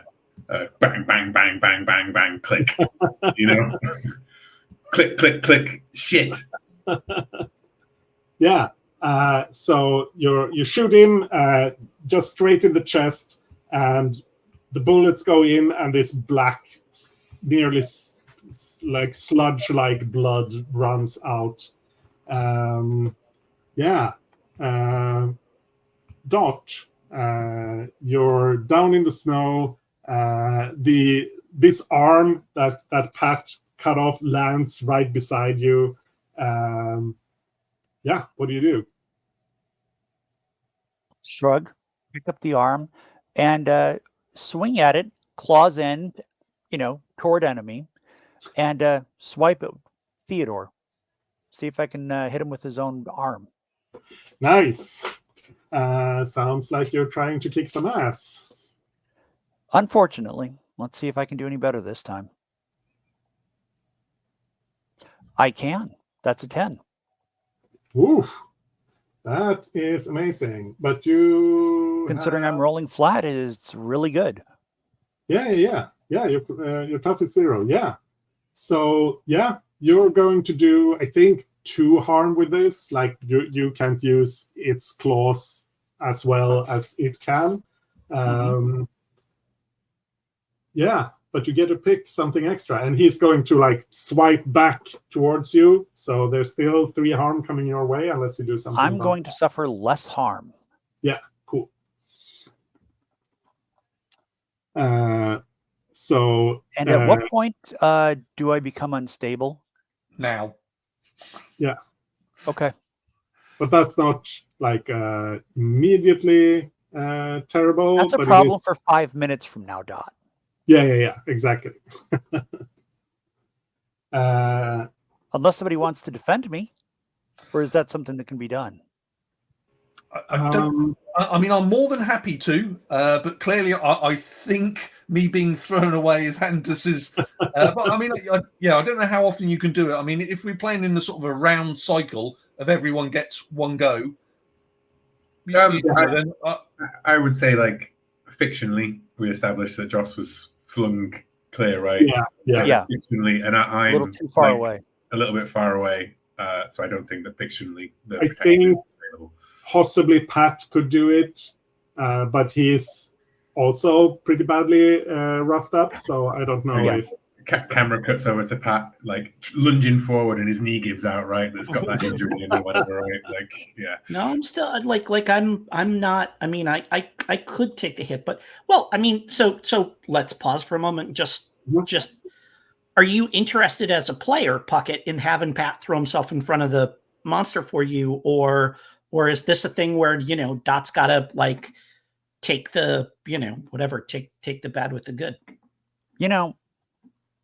If it comes down to seeing, like, Pat trying to do something, I'm going to get in the way of the hit. Because, like I told you, you've already been hurt enough. Yeah. So you kind of, I love that thing where, like, Pat's going to step in to try and, get in front of her, but she, whatever, just, like, turns. I nudge you just enough. Yeah, exactly. A little shoulder check or something like that. Yeah. Yeah, for sure. Maybe get a little bit of blood splatter on you. Okay. Yeah. So you can all tell that Theodore, you've badly damaged this physical spirit form, whatever it is, but he's not going down. And I think I think actually this is like Pat and Dot simultaneously, like just in this moment, Dot takes a hit, pushes Pat out of the way. You look at each other, and I think you both realize that you need to use fire to finally like take him down. You can hurt him with swords and guns, but you can't destroy him. And I think we'll cut. I think it's Pat's move here. All right. Yeah. I mean, so then I think this is like at this point we just want to light it up, right, guys? Is that what we're Burn, baby, burn. Yeah. I So mean, you we brought know, these Molotov cocktails for a reason, right? Like, exactly. And I think that what I'm gonna do then, And you're still like right up in his face right now. I am, yeah. You can absolutely hit him with a Molotov, but it's going to be close up. Yeah, well, I think then I think what I want to do is, I'm going to get in there with the sword again, and say, and holler at Lyle, to hit him while I keep him busy, so that he can't like duck out of the way of it or anything like that. Cool. Yeah, and I'll go in there, and I mean, this is more ass kicking, I think, is what this is. That makes sense. Yeah. All right. So let me do the same thing here. Oh my God. That is a 5. I'm going to spend a luck here. This is a time for luck. Absolutely. Cool. Absolutely 100%. So do you want to do that to avoid the damage or to get a better roll? I'm going to let's give me a moment here. Let me mark my luck. Which there's still 3 harm coming for you. Turns that into a 10 plus. And so I can either use it to, so I think what I'm going to do is, I mean, I'm going to bump my roll to a 10. Mm-hmm. And we're going to exchange harm with each other, but yep. I'm going to use again, force them where I want them, so that Lyle can just, light him up with those Molotov cocktails, mm-hmm.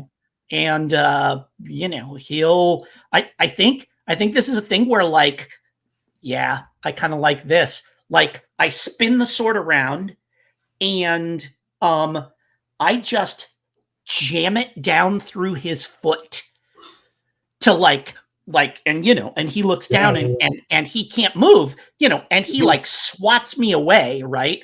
And I probably go flying, and teeth in the air, end up on my ass next to Joss, and I'm unstable and at 7 harm again. But that he's just like, he can't go anywhere because I've jammed the sword down through his foot. Yeah, and with that, Lyle, you can just light him up. Yeah. Maybe me and Joss like together, right? Like bombs, and then ting ting. Yeah, the glass bottle shatters against his chest. The flames just spread, or like the gas lights up, and he's just he stands there, and he just freezes. Like he just stops moving and burns like a torch, and just dissolves into snowflakes that drift off into the wind, and there's just nothing left of it. And we're done. And is that door still there? You look back towards the door, and you can still see it, but it's starting. It's like it's moving away back into the drifting, like the snowflakes. So you think you don't have too much time before you need to leave? Like probably right now? Yeah. I guess the shot is of us like piling out of the door in the like wherever it opens up in the real world, probably like Yeah. some other room inside the school that we were never in before, right? Yeah. It's like and just collapsing with like Dot and Pat like held between me and Joss, and maybe like outside in the distance you can see the flashing lights coming up towards the school as like perhaps one side of the building is on significant amount of fire at this point. I've got you back. Don't worry, man. You saved me once, now it's my turn to save you. You ain't heavy, and you sure ain't my brother. Just to make sure, do you take the sheriff with you as well, or do you leave him there? Yeah, 100%. Yeah. Cool. In fact, the sheriff's body goes is flung through first, right, and crumples in, and then we come tramping snow like over. Yeah. You get out. The school is on fire, but it's not like completely in flames. Not the part where you're in. Like you said, you stumble out into one of the classrooms, like from the door that would lead out into the corridor. You stumble out, and you can see like the snowy landscape just fading away, and it's just back to the normal school. And I think we'll cut it there, take a break, and then get into the timescape and some post-session stuff. So let's take 5 minutes.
I'm back, Anders.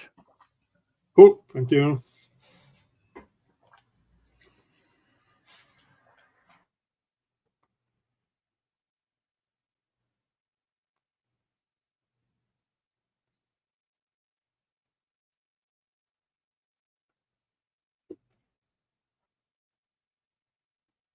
So how much hole do you have for connect the dots? I think, hold on a second here.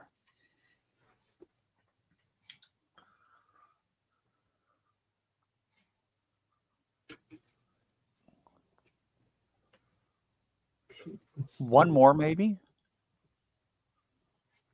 Let's see. Actually, I could scroll back here. Connecting dots. You got an 8, it looks like. Now, if I got an 8, I already spent it. Did you? Yeah, and asking what does the monster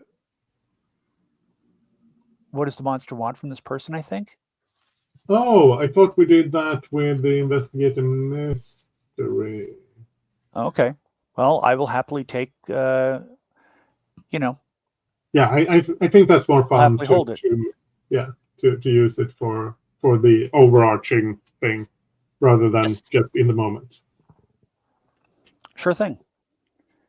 I will not argue that point.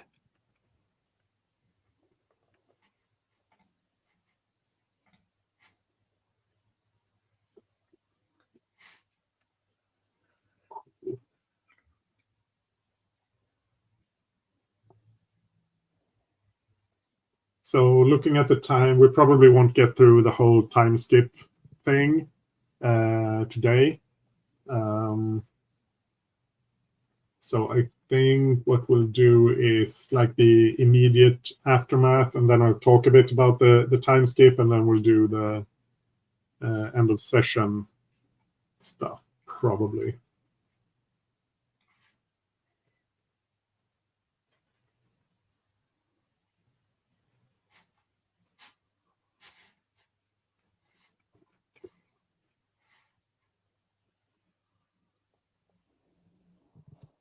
Should we just assume that stuff heals as part of downtime?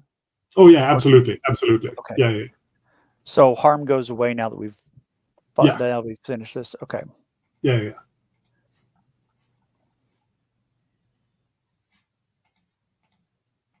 So I don't need first aid. Nope. Not mechanically. If you want to, I'll have each of you do a scene like for the aftermath of this. So Yeah. if you want to make that part of it, then you can absolutely do that. But there's no, we don't need to deal with harm mechanically.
So I think we'll get started a bit and let Will jump in when he shows up. So like I said to the others, I don't think we won't do the whole time skip now because that would be very rushed. But we will. I'll have each of you do one scene, like in the immediate aftermath of this mystery, or like in the next few days, whatever you feel is like showing what happens to you in the aftermath here. Then we'll do the end of session stuff, and then I'll talk a bit about the time skip, and we'll get into that next session. So does someone have an immediate idea for a scene they want to set, like in the aftermath of burning down the school, saving the town, all of that? I did put a little suggestion in the chat, perhaps, about Dot's Yeah, absolutely. Which I think would be a cool, like, oh, in retrospect, this means this, and blah blah blah. Yeah. But I think as far as Lyle's concerned, the scene is of him, like his mom yelling at him back at the house with a letter saying suspended from school, while the arson investigation goes on. And he's like, wasn't me, Mom, I swear, okay? Like, and if it was me, there'd be a good reason, but it wasn't me, all right? Like, Jesus. And then, like, and then just slamming out the screen door at the back, and, staring at the back of, like, the thing, and he looks down at the amulet in his hand, and he goes, like, oh, man, Dad, like, where the fuck did you even get this thing? Where are you? What happened to you? And as he puts it like back around his neck, it just begins to glow like faintly on his chest, right? And we'll cut there, I think, because like that's nice. Yeah. If you ever come home with your clothes smelling of gas again, you'll be grounded forever. I don't think she doesn't threaten you with grounding. I think that's like you're past that stage. Yeah. I'll tell you that. I'll get your uncle to sort you out. Like, yeah. Cool. Paul, you want to go next? Yeah, I think you see a scene in Shady Shack video store. There's some young ladies perusing the video wall, and they bring to the counter a new release that's just come out, Big Trouble in Little China. And I go and get the film, put it in, and as I slide to me, I think he turns around and said, "You know what, ladies? Jack Burden in that film, played by Kurt Russell, it was modeled after me." So when you see Jack Burden, it's really me you're watching on screen. And he tosses a Coke bottle up in the air and catches it and goes, "It's all in the reflexes." That makes no sense to them because they've not seen it yet. Yeah, and they kind of they laugh it off, but I mean you're pretty charming, right? Aren't you? I'm not uncharming, but no, pretty bog standard. I'm no Lyle, but yeah. I think in moves unlike Pat. Yeah. Oh yeah, sure. And they kind of laugh and they take the movie.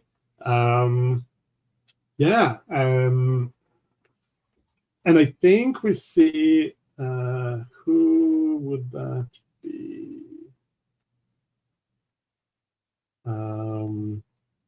I think we see Catherine, since she's the one we've had on screen before. Like she comes in after, and Joss, you have to tell me everything.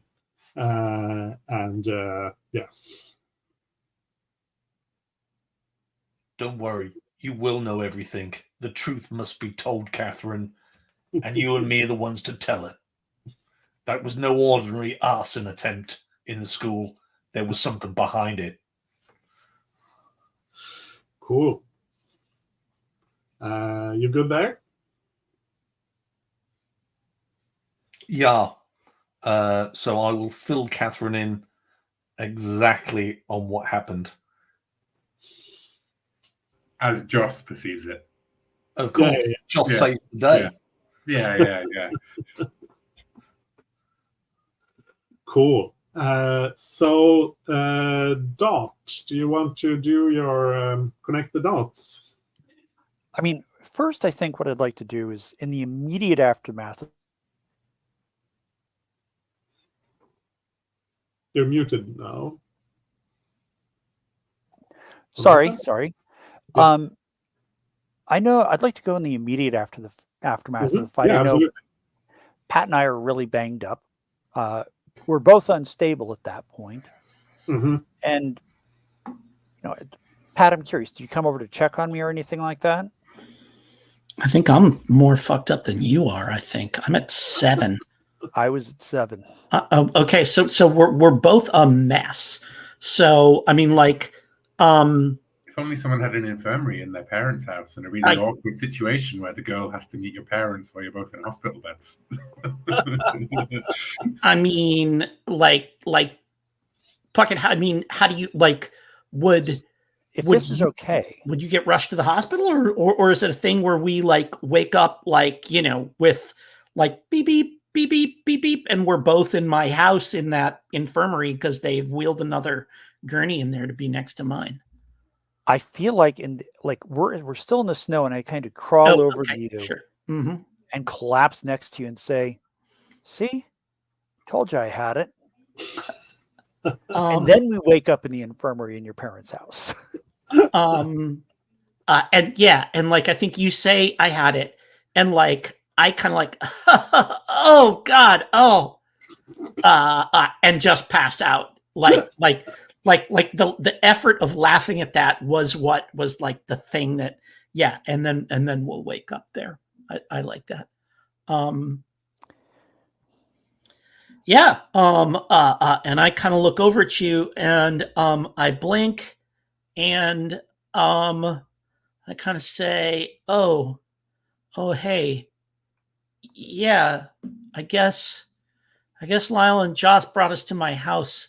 How do you feel? Feel like this probably isn't the way you wanted your first sleepover with a girl to go, but oh, stop doing that. That hurts when I laugh. It just hurts. It does. And I look and my ribs are taped up, and it turns out that I probably broke more than a couple. Mm-hmm. Do you think your parents talk to my dad, or do you think he just thinks that I'm nowhere to be found? I kind of look over at you and I say, I'm never quite sure what's going through their heads. But they're not going to want your dad. I mean, there's no way your dad's not going to ask questions, but they don't want him asking the wrong questions. They don't want him asking questions that might put him in danger. Right. So we're probably on a camping trip or something like that. Well, I mean, I don't know. I don't know. We'll figure it out. So I guess you kind of figured out that I've done stuff like this before. Actually, I was wondering what you do for a second date. Ow, oh God. I don't know. Do you like Jell-O? I was thinking more like dinner and a movie in I don't know, a couple of weeks after the ribs heal up. And I think that's when my mom walks in. Hello, you two, like that. Before I can answer whether I'll go on that date or not. Right. Nice. You want to stop it there? Or? Oh yeah, I think that's a great place to stop it. Yeah. Cool. Yeah. So, Dot, you want to do your connect the dots, or we can save it for next session if you want to think more about it. Let's do it after Jim gets his scene with Pat. Cool. So I think it's a couple of weeks later, and Pat's back on his feet, still clearly, moving a step slow and stuff like this. And he is, there, like, it's in that room that we saw that has, like I described, it's got like the kung fu dummy and the, the practice, the sword dummy and the little target range and all that kind of stuff and everything. And I'm like, kind of just like, I've got a new sword, right? Because I lost the old one. I left it, stuck in the foot of the monster, when the school burned down. And so I've got a different sword, and I'm kind of like sort of kind of making desultory swings at, at this practice dummy, and kind of like wincing a little as I do. My dad comes walking in, and he's grinning, and he's got the pipe out of like one corner of his mouth there. And if you guys take a look at the portraits, you'll see that I have, like, my dad looks like Honey, I Shrunk the Kids era Rick Moranis, right? And my mom is early 80s Susan Sarandon, so it's definitely a like nerdy guy, hot chick kind of thing. And it's funny because when someone said Pat's mom is hot, Pat's mom is hot. So just that's like, but his dad comes in, and he's like, how are the ribs doing? Your mother does a good job patching. She's patched me up once or twice, and she does a great job. And Pat's kind of like, yeah, still a little sore. Sorry, Dad.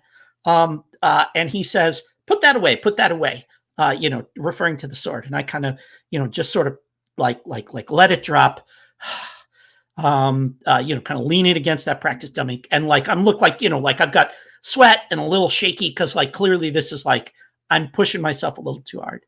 And he says, we don't need to worry about that. Your mother and I are very confident that you've got the physical part of this down. But now that you've graduated, I think it's time for us to move to, I guess what we might think of as college courses. And he says, it's time to brush up on your Latin.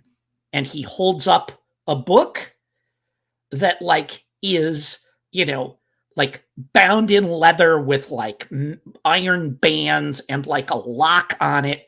And it's got a, like a bas relief hand of glory carved into the, like a hand where the fingertips are candles, right? Kind of on the front of the book. And he says, and I think he says, time to brush up on your Latin. And he holds up what is clearly like a magical grimoire. He's going to start teaching me magic. And that's where it cuts away from there.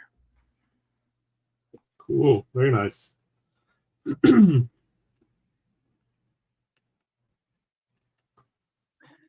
So as far as the connect the dots hold go, Paul, would you mind Joss jumping in on this one as well?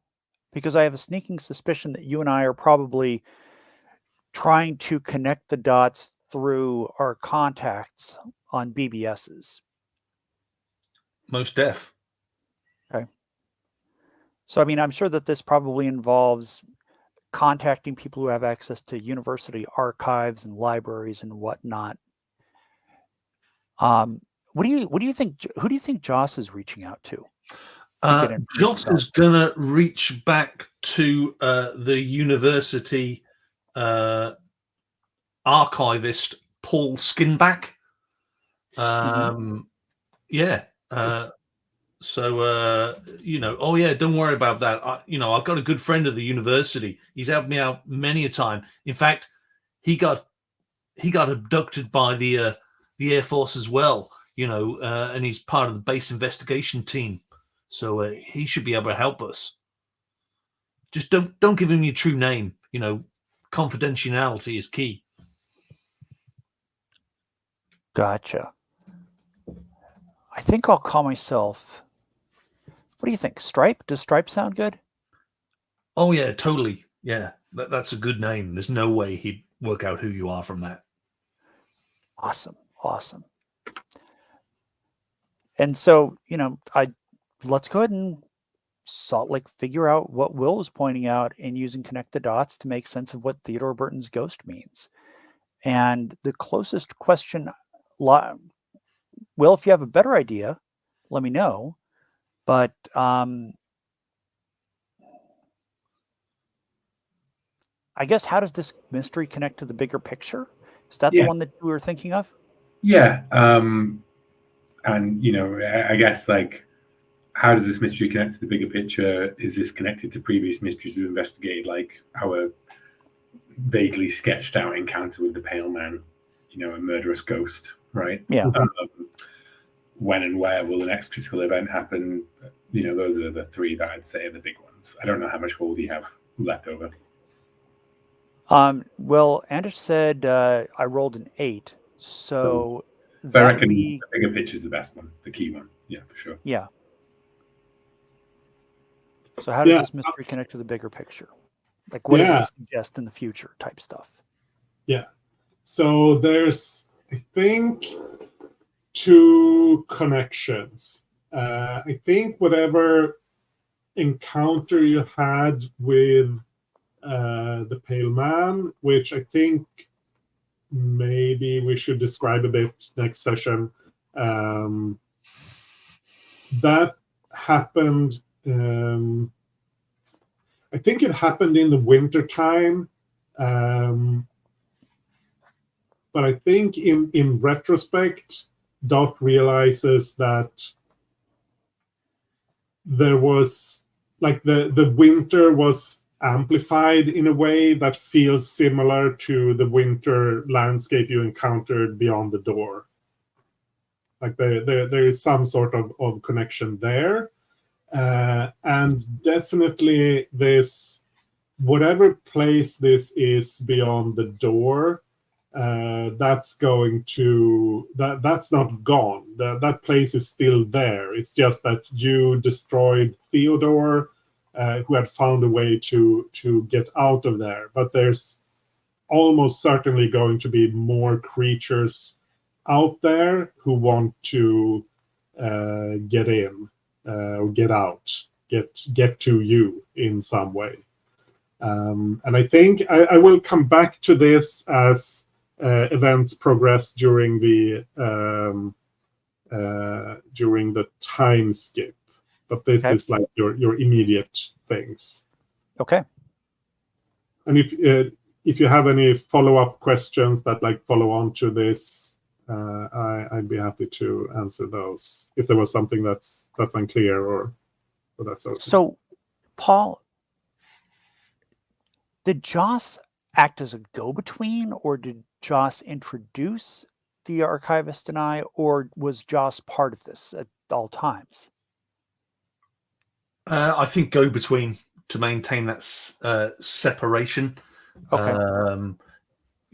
He's intensely paranoid, and also the base investigation team are very paranoid people. So I think we give the researcher some information, and then he comes back with something. I hand that to you, by a post on the BBS, a direct mail message to you probably, because clearly this cannot be seen by the public eyes at this stage. And that's how you end up with the chunk of, and then you mold that to what you you want. I'm curious if there was anything that Joss didn't pass along because you thought it was too dangerous or you were trying to protect me or something. I think it's some sort of link to the prison because I know how involved family-wise you are with the prison. Okay, so there's something involved with the prison that you didn't pass along as well. Yeah. Something to do with the prison. Do you think that there was something that's involved with the prison in the past or the prison right now? Or both? I think both, because I mean, breaking into a prison is that's some pretty cool shit at some stage. So yeah, I think it's in the prison in the past, and it could still be rooted in the prison present. Okay. So there might be some kind of corrupting influence that, for example, might start affecting my dad. That would play very well. Okay. I think one thing you find out there that connects to the prison is because we said this. I'm not sure if that was on camera or not, but that there had been like people who had claimed to be the Pale Man, and they had like people who had been executed or imprisoned for a long time for terrible crimes, who all had claimed to be the Pale Man or be, and I think what Joss finds out is that many of these have been noted as also complaining about the cold. Like whatever cell they were placed in, they were always freezing, even if it was heated to well over comfortable temperatures. They were always complaining about the cold.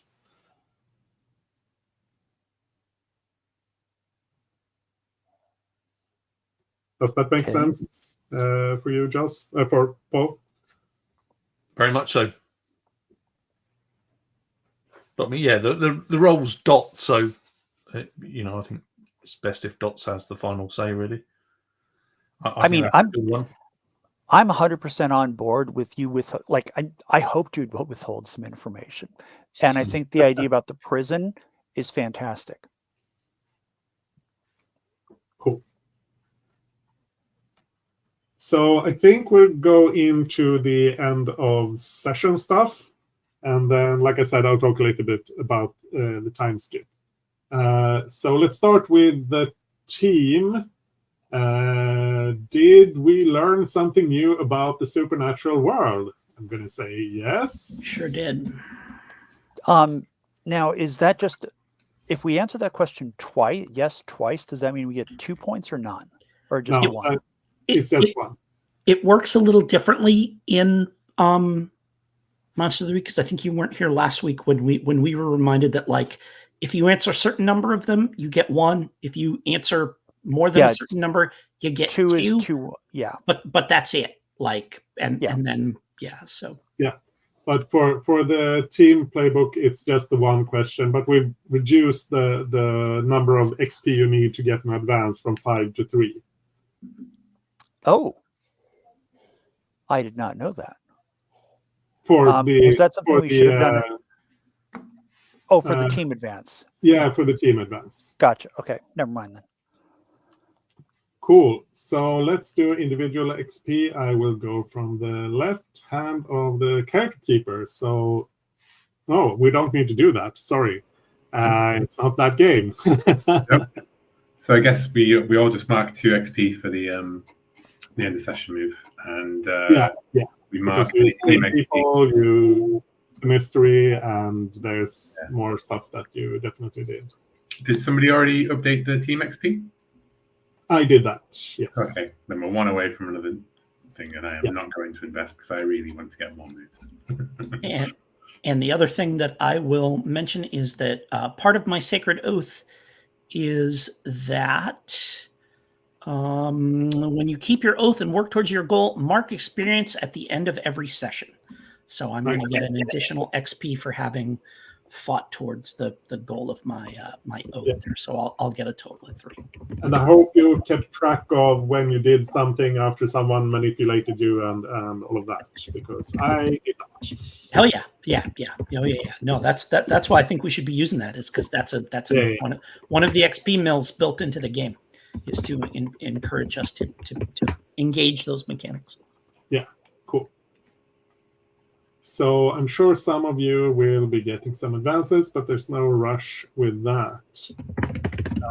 So is there anything? I don't think we have anything else that's end of session, right?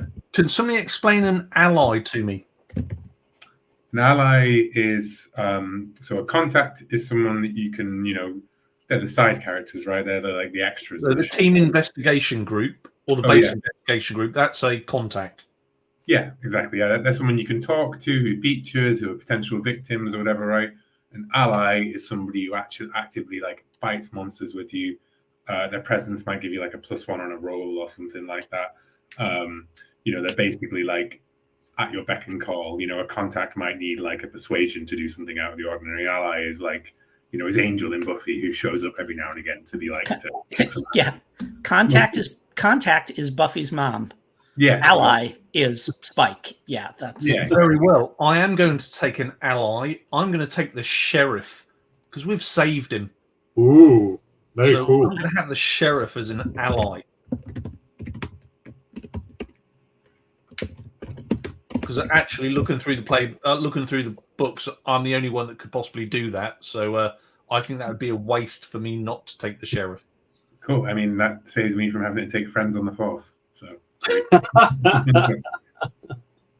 Oh, is that a move? Oh, there are like playbook. I think like 3 different playbooks have got. You've got a friend in local lore, like the gumshoe, the profession, the crooked, and But if someone takes it, that means I can take more different improvements. I'm happy to do that. Well, there was lots of improvements I wanted to take, Will, but for the team, I will take the sheriff. Well, you are, not all heroes exist in RPGs, Paul. Some of them are right here at this table. Cool.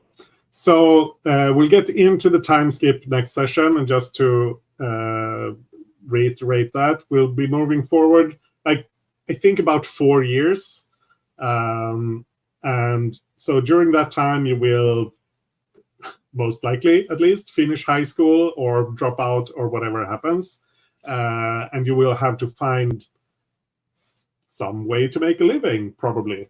Unless you're still living at home, maybe it could be an option. You could be going to university, you could be going to the community college here, but you will be back in town for the next mystery.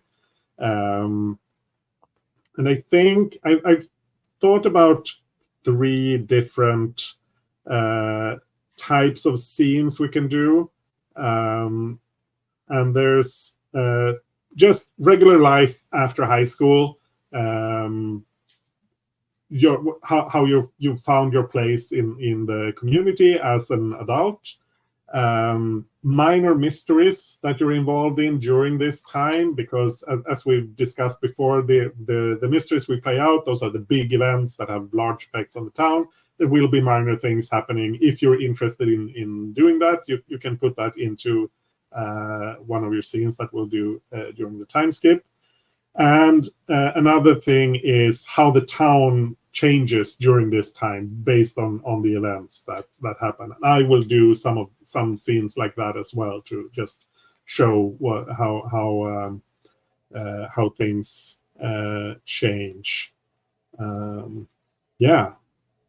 that's you can think a bit about those things for next session. What kind of scenes you want to do, and how you think your character will change and grow during that time. Yeah, so how long, sorry, I missed that for a second. How long are we thinking for a time skip? 4 years, roughly, 4. That brings us into sort of like early 90s, like fuzzy 90s time. I think we'll stick with like late 80s, maybe early 90s, but that's sort of and I know, like in the real world, there's a very big, like there's if we look at political things, there's very much like before and after fall of the Soviet Union, that sort of thing. But we'll keep that fuzzy And I think, actually, you said Big Trouble in Little China. That's like 85, 86. What is it? Yeah. Yeah. So yeah, we're right at the end of the 80s. Okay, cool. Well, I mean, my personal advocation would be that it's the 90s in the same way that Stranger Things is the 80s, right? Yeah, absolutely. Everything that existed in the 90s exists within this one point over the 90s. Yeah. Even if it didn't come in until effectively 2000 or whatever, right? Like, yeah. Cool. So we'll be. We're still at the point where people don't have cell phones generally, and internet, but no social media, that sort of thing. Yeah, cool. ICQ, nice. Yeah, I think that's the point we're getting to. We're getting to the point where some people have computers at home, but it's not like ubiquitous. Hey, David Lynch, he sets his movies anytime. They're always in the David Lynch time. Yeah. Cool. Any more questions about the time skip? No? Are we leveling? Are we doing any improvements over that time, or are we just going to? I'm going to think a bit about that, but my general sense is no. Like we get experience for when we're playing through the mysteries. But if you feel like, oh, this doesn't fit anymore, I want to switch it for this because of how your character ages and changes, then that's obviously perfectly fine. But I don't think we're going to advance between mysteries. And if you feel like my character should now be a completely different playbook, go for it. Like if you want to juggle things around that way. I mean, we're a time skip away from that. I think I have an idea about maybe where Lyle ends up with all this, but I'm at least 2 advances away from getting the relevant moves. Cool. So, Jim, do you think that Pat's parents would like take on apprentices to teach magic or combat or something like that in the meantime? Just family stuff, and if it is, do you think Pat would like teach people stuff like cantrips or like little magical rituals or wards that they could use?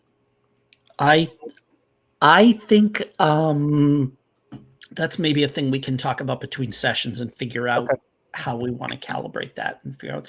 I think at this point, like, so if this was a show, the progression would be we first see Pat do some kind of magic stuff that surprises his friends, right? And then maybe one or more of his friends start pestering him, teach me how to do that, teach me how to do that. I can't, I'm not allowed, it's only the family.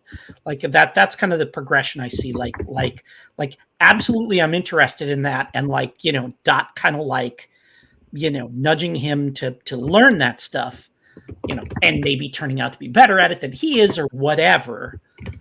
But I think at first it's just going to be like, I'd like it to be his thing, maybe for one arc, and then we can start to share it out. Does that make sense? Does that work for you? Sure. Okay. Totally fair. Cool. So let's do stars and wishes. And now I can start from the left side of the character keeper. So Will, you're up first. Yeah, I enjoyed fighting a monster. I enjoyed that we got our asses kicked in multiple ways. I felt like that we leaned into the people in over their heads, fighting a monster, scrabbling around, and I loved that everyone had each other's back, you know, as characters and as players. Wishes. I think the Monster of the Week and most PBTA games are better when you don't min-max strategically, not roll your worst skill and all of those things. You know, like it's fine to have a bit of that, but ultimately, you know, Xander gets into fights, right? Willow has to fight a vampire at some point, right? Like the fiction forces your characters to do the move that they are not good at because they misses part of the game and the story and everything, right? Like trying to use magic would be a stupid idea if I was going just off my own stats, right? I'd like us to maybe, not try and avoid those things too much, right? Like sometimes the result of a misroll is that the monster's on top of you and you have to fight it, or it's going to rip your head off. But yeah, I just, the general thing, I'd love to see more of the world and the building around all of it and how it's changed in those few years. Maybe bring in some of our supporting NPCs as mystery-specific NPCs. Like Red and Dinah, who we didn't actually talk to the whole time. The various Gerhardts, the prison itself, that sort of stuff. I feel like, post-high school, lots of things open up anyway, so Yeah. big scope. I wish I'd like to have his... Wasn't Dexter Pat's, like, nerdy friend from fencing? I'd love to see some of that in what's, that time skip, how Pat's come to it, because now one of his, like, close friends has been taken, that kind of thing. But yeah, that's it, really. Cool. Thank you. Bucket. Okay, so this was a lot of fun. Again, sorry I missed last time. Just medical stuff was unavoidable. It happens. But it was nice to see all the differences and see the team coming together and working as one, even in the case when somebody did something foolish and ran off by themselves because they thought they had everything in hand. But I think my favorite part of it was just the collaboration, particularly in that fight where everybody was just trying to figure out what to do and slicing bits and pieces off. I think that Pat's willingness to just go ham on everyone, assuming everybody was corrupted permanently, was great. That was a lot of fun. And I particularly enjoyed Lyle basically saying, man, you don't have to kill everybody. It's not what we're doing here. And I mean, here we are with like the guy from the crime family saying, we don't have to kill people. We don't have to kill the cops. And that detail about slapping the deputy was just chef's kiss. Paul, I like the way that you, especially that little bit with just like that little snippet about it's all in the reflexes, and that just like Jack Burton, I'm him. That was just, that was brilliant. So a lot of fun there. And wishes? More?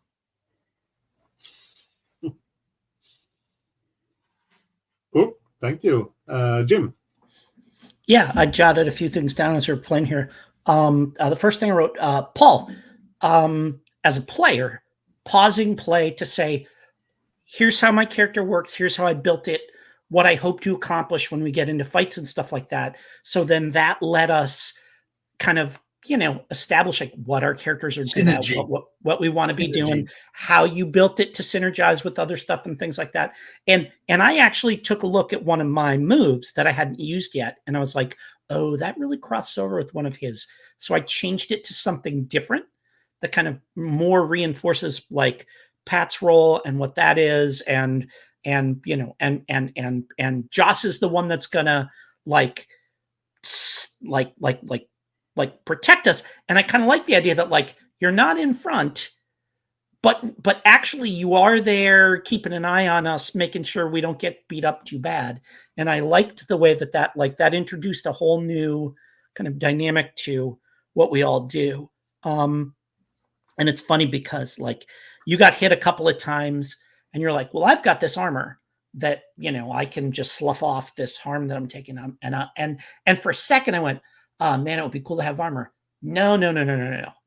Because like, that's not how, like I want Pat to get like shredded every time he goes up against something. And you guys like know that you've got to like keep him like, cause that's, I'm sure in some part of my oath or something like that, we've got to go, with just the clothes on our back against the supernatural or some bullshit like that just, means I'm always getting ripped up. And I kind of like the idea that I'm going to get hurt a lot, and you guys need to, and that you're stepping into protecting that. That's pretty cool. But I love the way that we paused, we had that conversation, and we're not afraid to talk about the mechanics of it to get what we want out of it and make sure that we're all on the same page with it. I really like that. Dot, your kiss and run thing was Puckett when you did the like what are you going to do to convince me? Oh, I'll give you a little smooch. Yeah, okay, done. Like I'll do anything you ask, at least for the moment. So that was a fun bit. And I also wrote down Lyle smacking the deputy as a thing that was just great. It's like, I always wanted to do this. And you had the plausible excuse, hey, wake up. Wham! Hit him a lot harder than maybe you need to. Like, not just a little tap on the cheek to wake him up, but that was great. That was a really fun bit. Wishes. We've not had a lot of Pat and Lyle in the same scene. Like, we've kind of had a little group stuff, but we haven't had a chance for them to get into any kind of talk about how their families get along. Like, what is the Bertones and the Gearharts relationship, and have they, had cause to help each other? Have they stand in opposition? Any of that kind of stuff. And I really am looking forward to seeing some of that stuff happen. One of the other things I wrote down for Wish was kind of, now that we've sort of introduced everybody and established their sort of personalities, Anders, I would love for you to step in and kind of, play my parents sometimes to, get a little like I'm not always going to agree with what they want me to do, or, we kind of had this, like, it seems like I've got a pretty, for the, I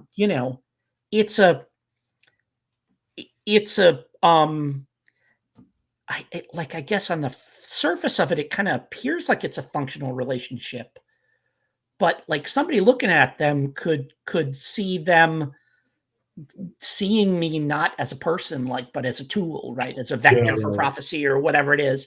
And my wish is that we start getting into some of that, and to some of the what does it mean to have a prophecy? What does the sect really want? What are they willing to sacrifice to reach their goal and stuff like that? And my part of that is I'm really looking. And the other thing I wrote down here, and that's kind of ties into my parents, is like broader reach of the sect.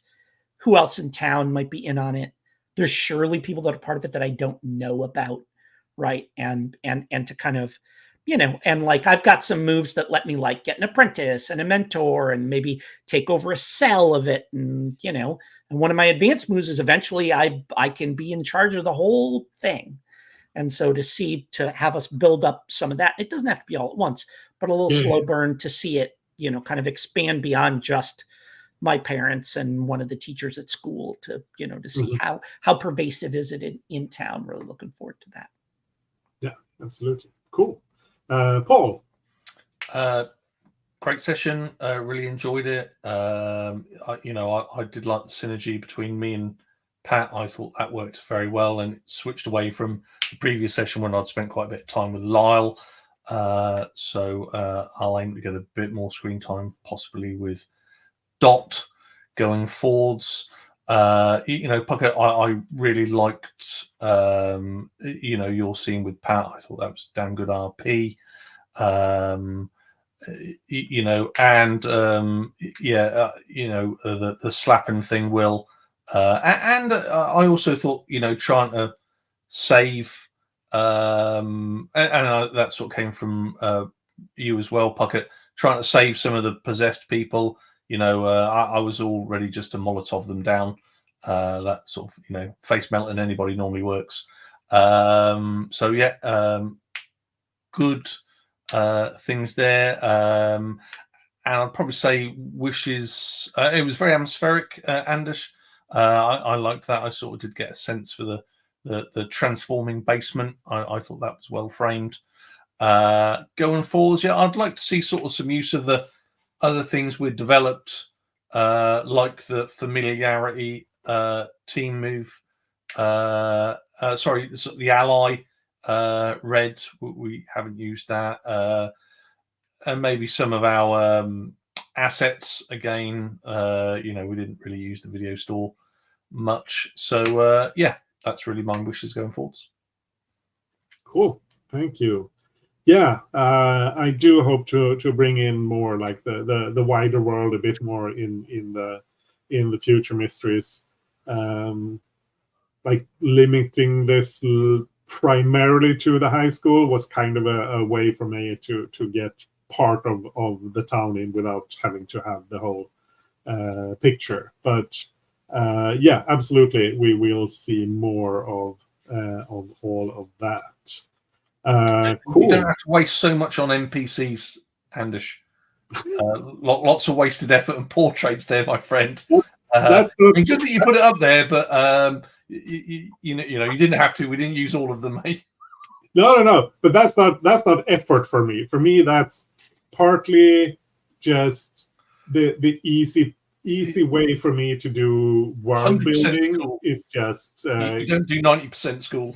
You do 100%. Yeah. But since this was centered around the school, that was just. It's just. For me, that's the easy way to create the setting.